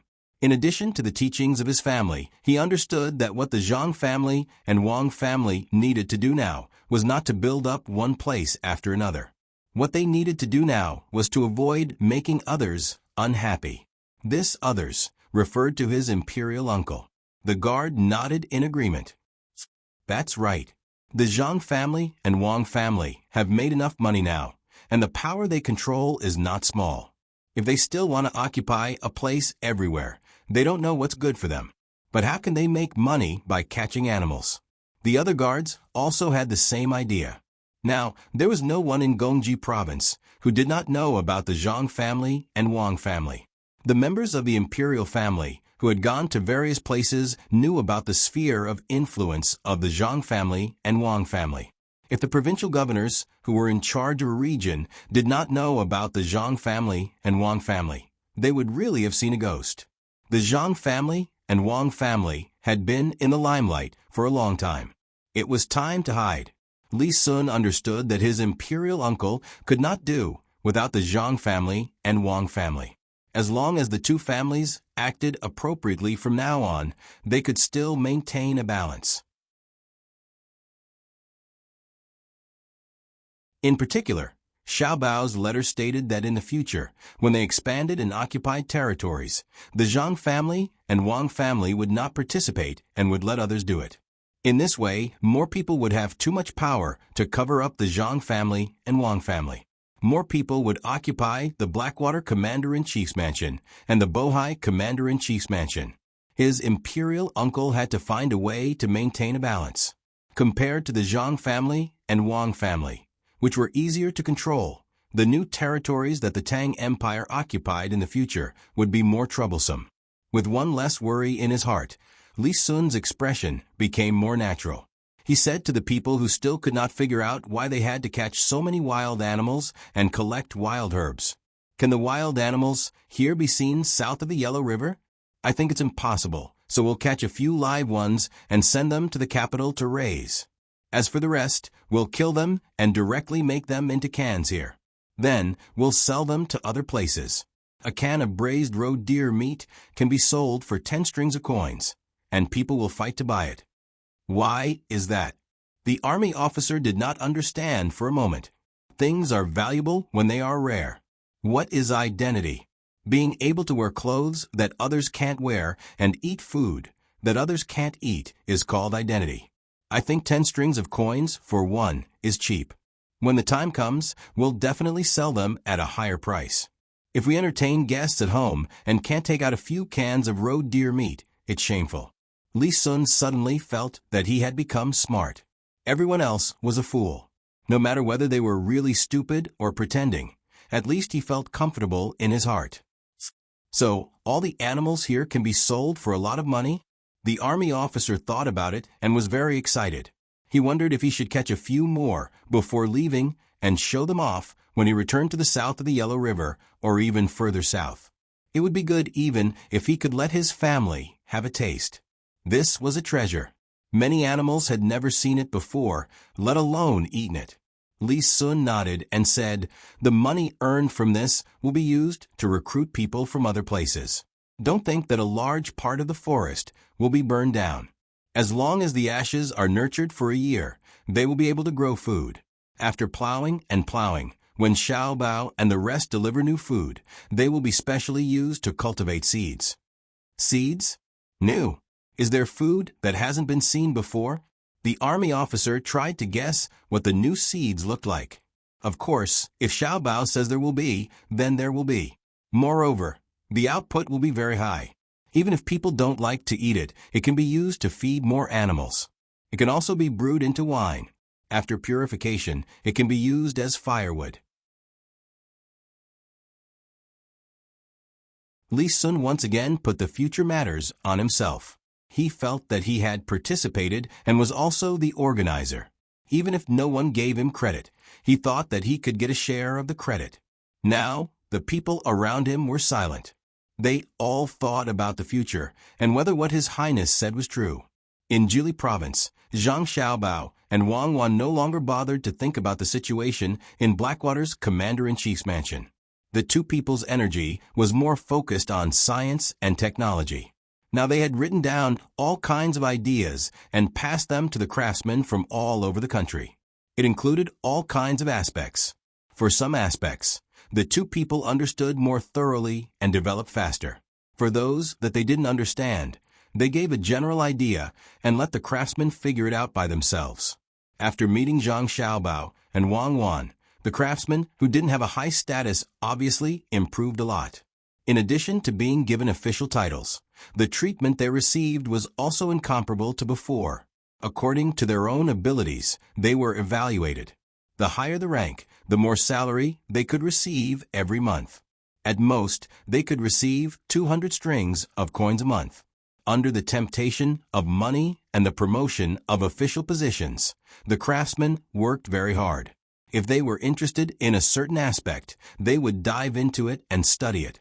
They wouldn't give up until they had some results. The leaders in charge of various fields, according to Zhang Xiaobao and Wang Wan's request, had to gather together once every 10 days to discuss their own achievements and areas that they didn't understand. They could get inspiration from other people's fields and cooperate with each other. More Taoists were also invited. They had nothing to do, so they refined pills.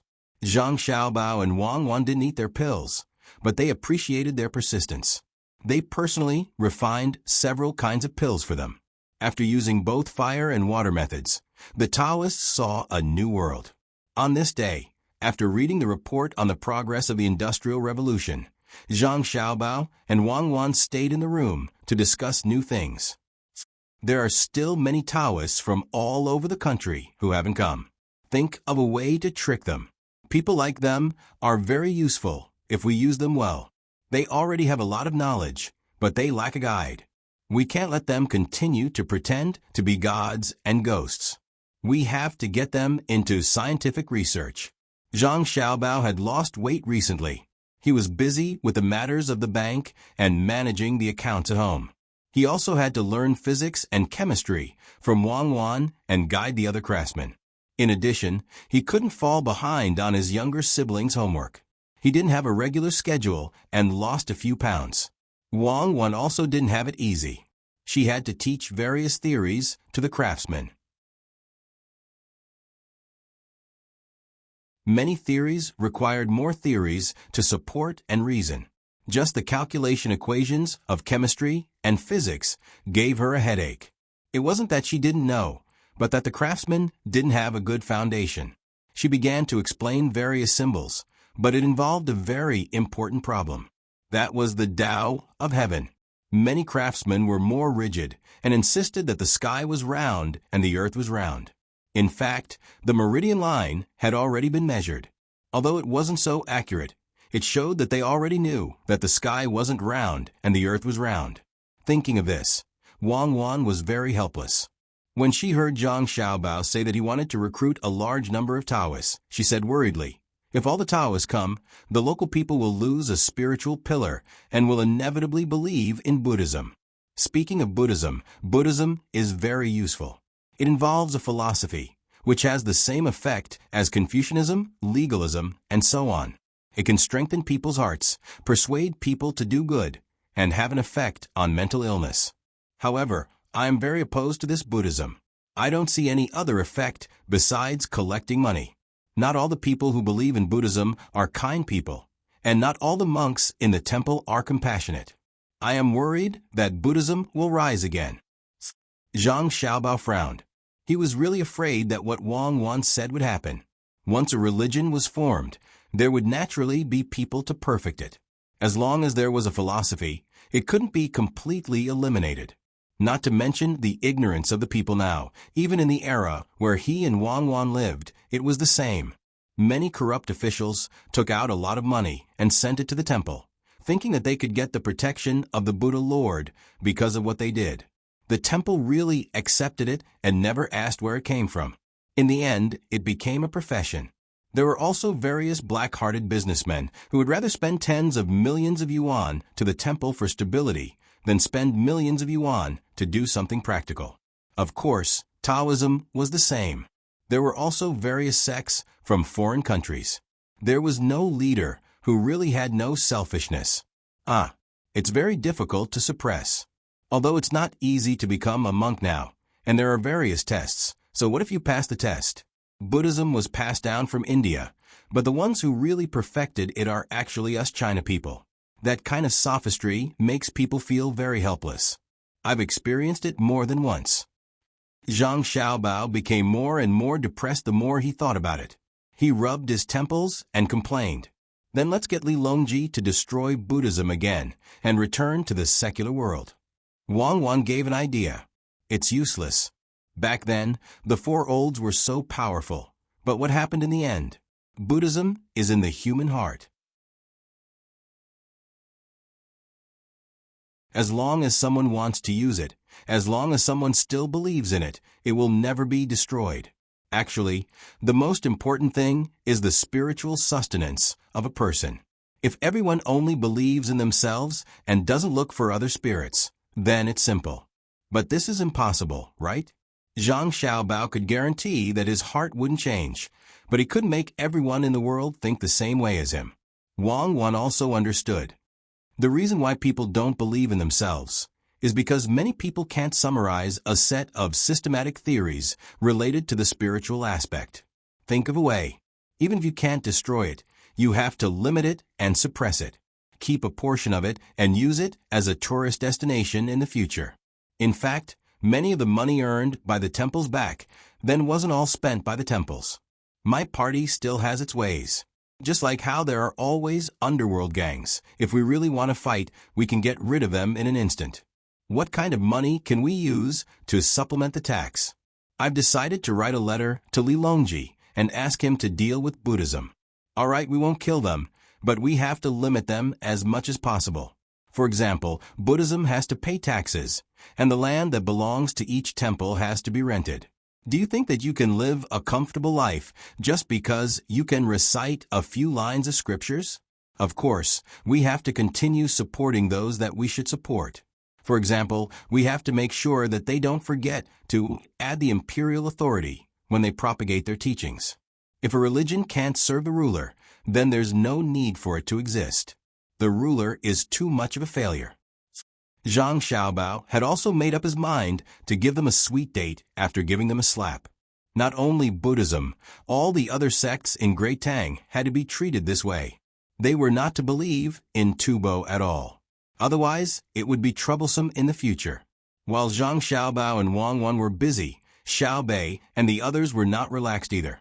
They were already officials in Jianan County, but they hadn't been appointed. It wasn't that they didn't want to, but they didn't know how to. Although they had learned a lot from their brothers and sisters, they were at a loss when it came to applying what they had learned. When they were clamoring to be appointed, Zhang Xiaobao didn't stop them.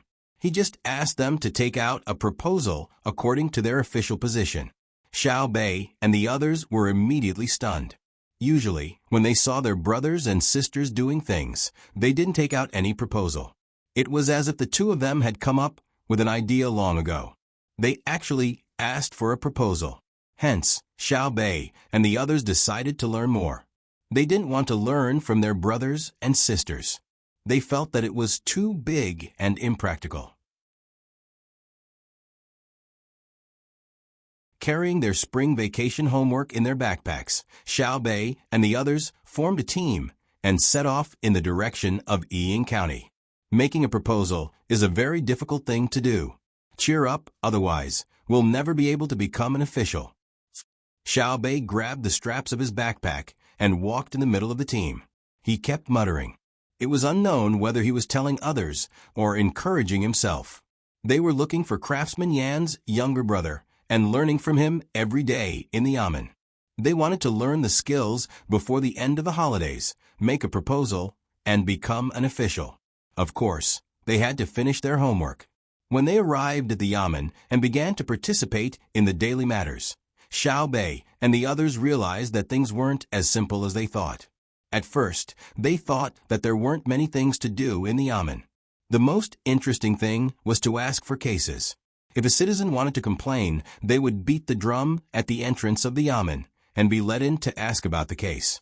Then, the bad guys would be punished and the good guys would be protected. In the end, after 5 days, the little guys were dumbfounded. There were cases, but they weren't good or bad people. For example, there were 2 neighboring families. One family's fence was blown down by the wind, and the other family's chickens were crushed to death.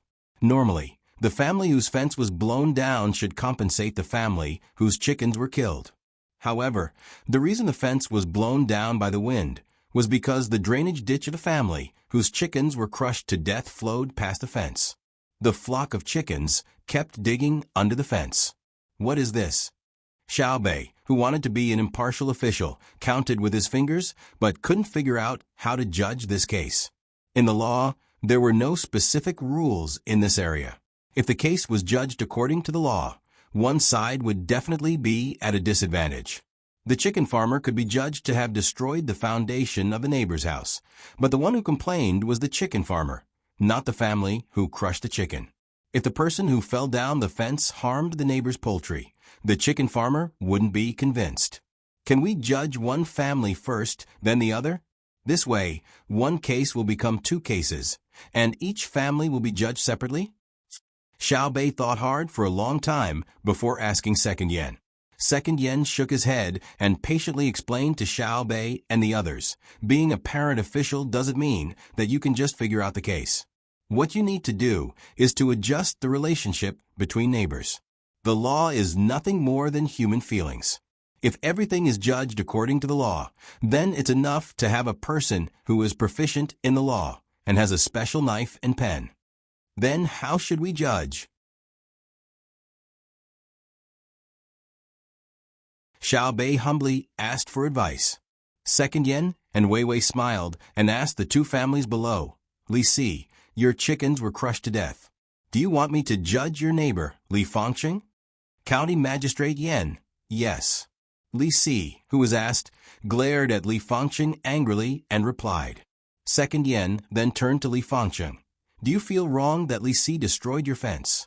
That's right. Lord, you have to judge for me, Li Fangqing said. Second Yan nodded. Then I will judge. Li Fangqing, there is a ditch next to your fence. Did you not know about it? Why didn't you report it if you knew? Today, you crushed a chicken. Who knows, tomorrow, you might crush a neighbor's child. Many chickens don't return to the nest after laying eggs. There are children who go and pick them up. I think you are planning to crush Li Si's child one day. Do you admit to your crime? Li Fangqing was dumbfounded when he heard this. It was just crushing a chicken. How did it become murder? Second Yan turned to look at Li Si. Li Si, don't you know that wherever the ditch passes, the foundation of the house will be unstable? You tried to frame someone's house. I think you want to cause your neighbor's house to collapse. Do you admit to your crime? Li Si was also frightened. Why did he become a homicide case when he came over to talk about the chicken's death? Guards, take these 2 into custody. After I finish writing the case, send it to the provincial middle school. Then I will go to the capital and behead them after autumn.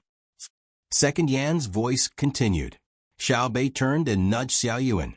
Is there such a thing? Do we need to behead them? Xiao Yuan thought hard and shook his head. He whispered, no, he is making a judgment blindly. Xiao Bei and the others knew, but the 2 commoners below did not.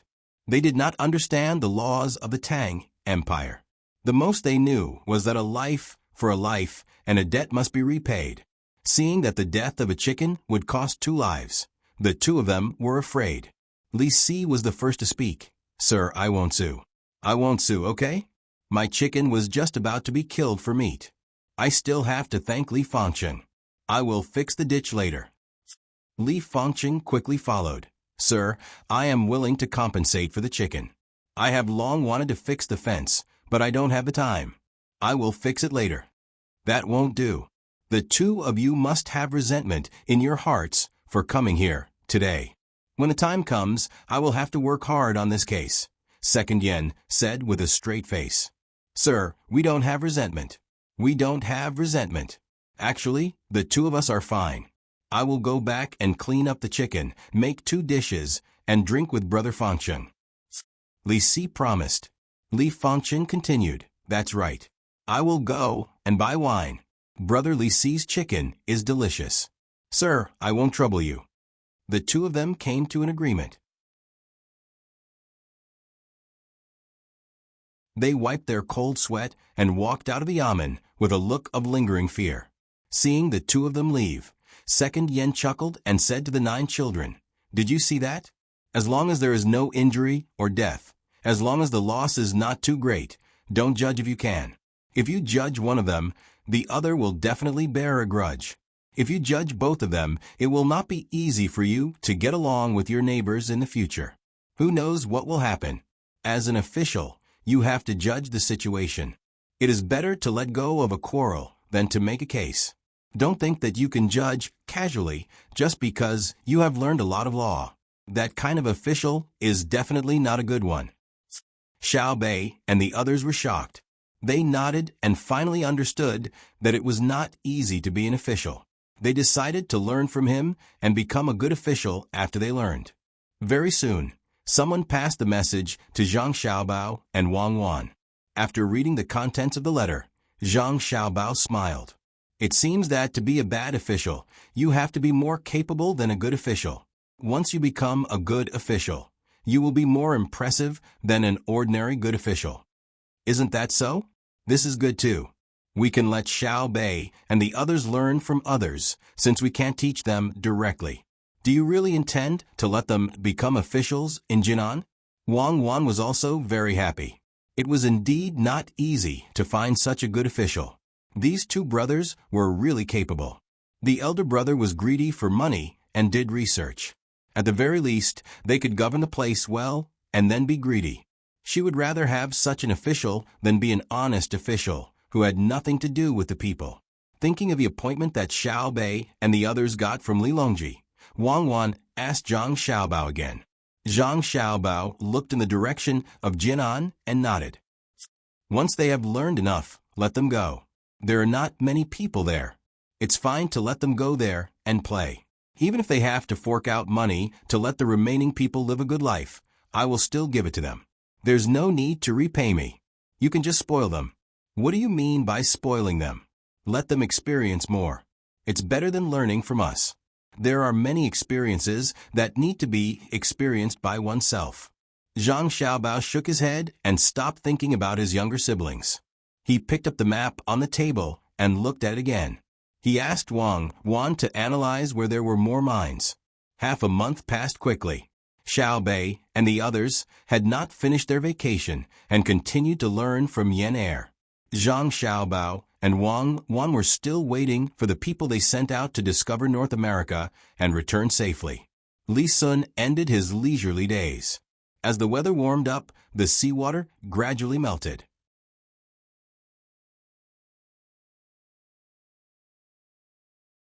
He was a little emotional when the people from the Blackwater Commander-in-Chief's office did not attack. He wanted to take the initiative to attack. Li Sun carefully looked at the map that was drawn up on the spot. Beside him, the military officer had a serious expression. They are now gathered at the coastal line. They know that I am here, but they don't come to attack. What do you think they are planning? Li Sun pointed at the map. That was where the people from the Blackwater Commander-in-Chief's office were. They had already determined the other party's location through the hot air balloon. Lu Jun came closer and thought about it carefully before saying, "Could it be that he's recuperating from his injuries and is preparing to take us down in one fell swoop after the injured people have more or less recovered?" Recuperating? I don't think so. I suspect that they know that we have gunboats here and don't want to put themselves in a dangerous place. It seems that we need to let the gunboats leave. Pass down my order. Let the gunboats sail to a place where people can't see. The hot air balloon in the sky continues to rise. Li Sun thought about it and issued an order. Lu Jun's mouth moved. He wanted to persuade Li Sun not to put himself in a dangerous place, but in the end, he did not say anything. He also knew that Li Sun's temper was not easy to change. He could only wait for the people from the Blackwater Commander-in-Chief's office to attack and protect them. As the fleet retreated, Li Sun also pretended to leave. He sent all the prey to the fleet, including wild vegetables and other things. Then, he set up camp and slowly retreated. He was right. The reason why the people from the Blackwater Commander-in-Chief's office did not attack them was that they were afraid of being attacked by the gunboats in the sea. After the gunboats retreated, Li Sun also pretended to leave. He immediately reorganized his team and chased after Li Sun. Li Sun had the hot air balloon responsible for reconnaissance. He found the situation early and took a detour to ambush them. When the people from the Blackwater Commander-in-Chief's office were about to enter the minefield, he suddenly rushed out. However, not many people rushed out, only about 300 people. It was obvious that they were the kind of people who stayed to cover the rear. The people from the Blackwater Commander-in-Chief's office were stunned at first.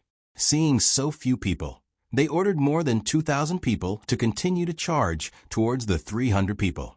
They did not know that there were deadly things buried underground. As soon as they entered the minefield, those who were not smart enough were blown up into the sky. Booming sounds were heard one after another. Those who were stunned by the explosion thought that the gunboats were coming back. Therefore, they fled in all directions. Some ran back, some ran in other directions, and some even pretended to be dead on the ground. Apart from the people running towards the back, who were fine, the people running in other directions stepped on the landmines one after another. Amidst the explosions, there was a heart-wrenching sound. This completely shocked the people from the Blackwater Commander-in-Chief's office. They looked around blankly, hoping to find where the enemy was attacking so that they could escape in advance. Li Sun saw the opportunity and ordered the others to bypass the minefield and attack the people from the Blackwater Commander-in-Chief's office. The gunboats in the sea also turned to the north and attacked the gathering place of the Blackwater Commander-in-Chief's office. Due to the high mountains and dense forests, the hot air balloon, which could not play a big role, also began to gather and fly towards the camp of the Blackwater Commander-in-Chief's office. All of a sudden, the people from the Blackwater Commander-in-Chief's office were in chaos. After all, a defeated army was different from an army that was ready to attack the enemy. When Li Sun ordered the troops to rush over, he sent a signal to the 2,000 people who were hiding in the mountains at the beginning to form an encirclement. Not many people were killed by the landmines in the Blackwater Commander-in-Chief's mansion. The main reason was that the effect was too shocking. They died inexplicably, and those who ran back were under a lot of psychological pressure. They directly messed up the formation of their own side. When the enemies from 3 directions converged here, the people from the Blackwater Commander-in-Chief's office no longer had the courage to fight. They left some people to cover the retreat, while the others ran further north with the old and the young, hoping that the Tang army would give up chasing them if they ran far enough. Go after them. We won't kill those who surrender. Li Sun shouted loudly. He wanted to take the lead, but was protected by others. He also shouted along with Li Sun. Those who stayed to cover the retreat and those who were hit by the mines surrendered first because they did not want to die. Li Sun left some people to tie them up and watch them while he continued to chase with the rest.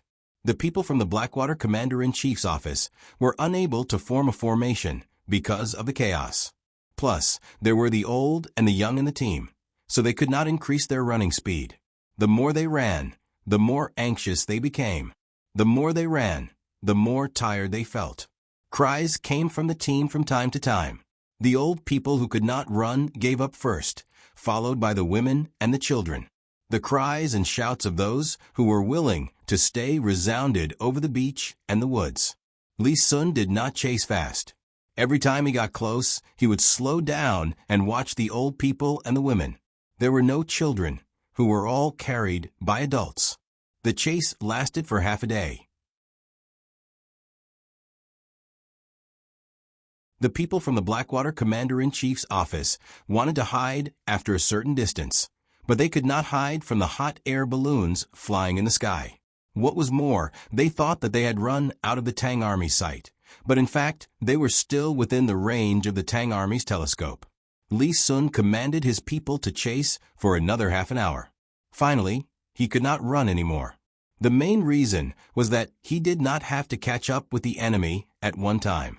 Without the thought of fighting to the death, people were easy to slack off. Stop, don't chase, wait for them to run back. If they had run to the north earlier, I really wouldn't have been able to do anything. But who asked them to give me time to arrange? Rest, then face the enemy. Bring the captured people here. The best thing to do is to attack their minds. Li Sun gasped and put his hands on his waist. He really could not run anymore. Shen Jun had been left behind. Compared with Li Sun, Shen Jun was much worse. After all, Li Sun had received training from Zhang Xiaobao and Wang Wan. In fact, the people from the Blackwater Commander-in-Chief's office could not run anymore, but they had to. If they did not run, they would lose their lives. When they found that the pursuers behind them were silent, they cautiously stopped and temporarily reorganized. Many adults were listless, while the children were tired of crying, resting or sitting on the ground in a daze, waiting for the arrival of an unknown fate. A large number of things were thrown away in the process of running away. Only a few people still had jerky and pancakes. They sent people to look back and found that the Tang Army really did not chase, so they began to gather up the edible things to fill their stomachs. Eating a mouthful of dry things and finding unmelted snow as water, the people of the Blackwater Commander-in-Chief's office had a very difficult time eating. After they finished eating, they felt even more tired after running for so long. Suddenly, they heard the sound of killing coming from the north. They struggled to stand up and looked at the road that should have been their escape route. They saw a dense crowd of figures on the hillside in the north. The monarch of the Blackwater Commander-in-Chief's office looked at the less than 10,000 people around him, and then looked at the thousands of vigorous Tang soldiers in front of him. He could not summon up any fighting spirit for a while. When the other party was less than 100 steps away from them, they all had helpless expressions on their faces. Where did you run from? The monarch of the Blackwater Commander-in-Chief's office wanted to know why he died. He knew that he could not survive in any case. After all, he had sent people to plot against Li Longji. A person stood out from the opposite side and shouted at the top of his voice, "Run! Why don't you run again?" Do you think you know to run north and we don't know to ambush you first? Well, I'll let you know what's going on. When Our Highness retreated, he began to order people to take boats to the ice over there. At that time, the ice had not melted. He sent us to go around the ice to your back. We thought you could launch an attack a few days ago, but we didn't expect you to wait for so long. We almost ate up all the food we brought. Now you are surrounded on all sides and have been on the road for such a long time. I wonder if you still have the strength to fight. Surrender. Our Highness said that those who surrender will not be killed. Except for you, the leader, everyone else will be spared. Hearing his words, the people of the Blackwater Commander-in-Chief's office finally understood what was going on. For a moment, they regretted. If they had not been worried that they would freeze to death in the north, they would not have been surrounded today. As the other side said, they had no strength to fight. They all looked at the monarch and wanted him to make a decision. If they fought, they were not afraid to fight to the last person. You're tuning in to the Echo Reads YouTube channel. Don't forget to subscribe and join us on this journey to catch the most captivating stories.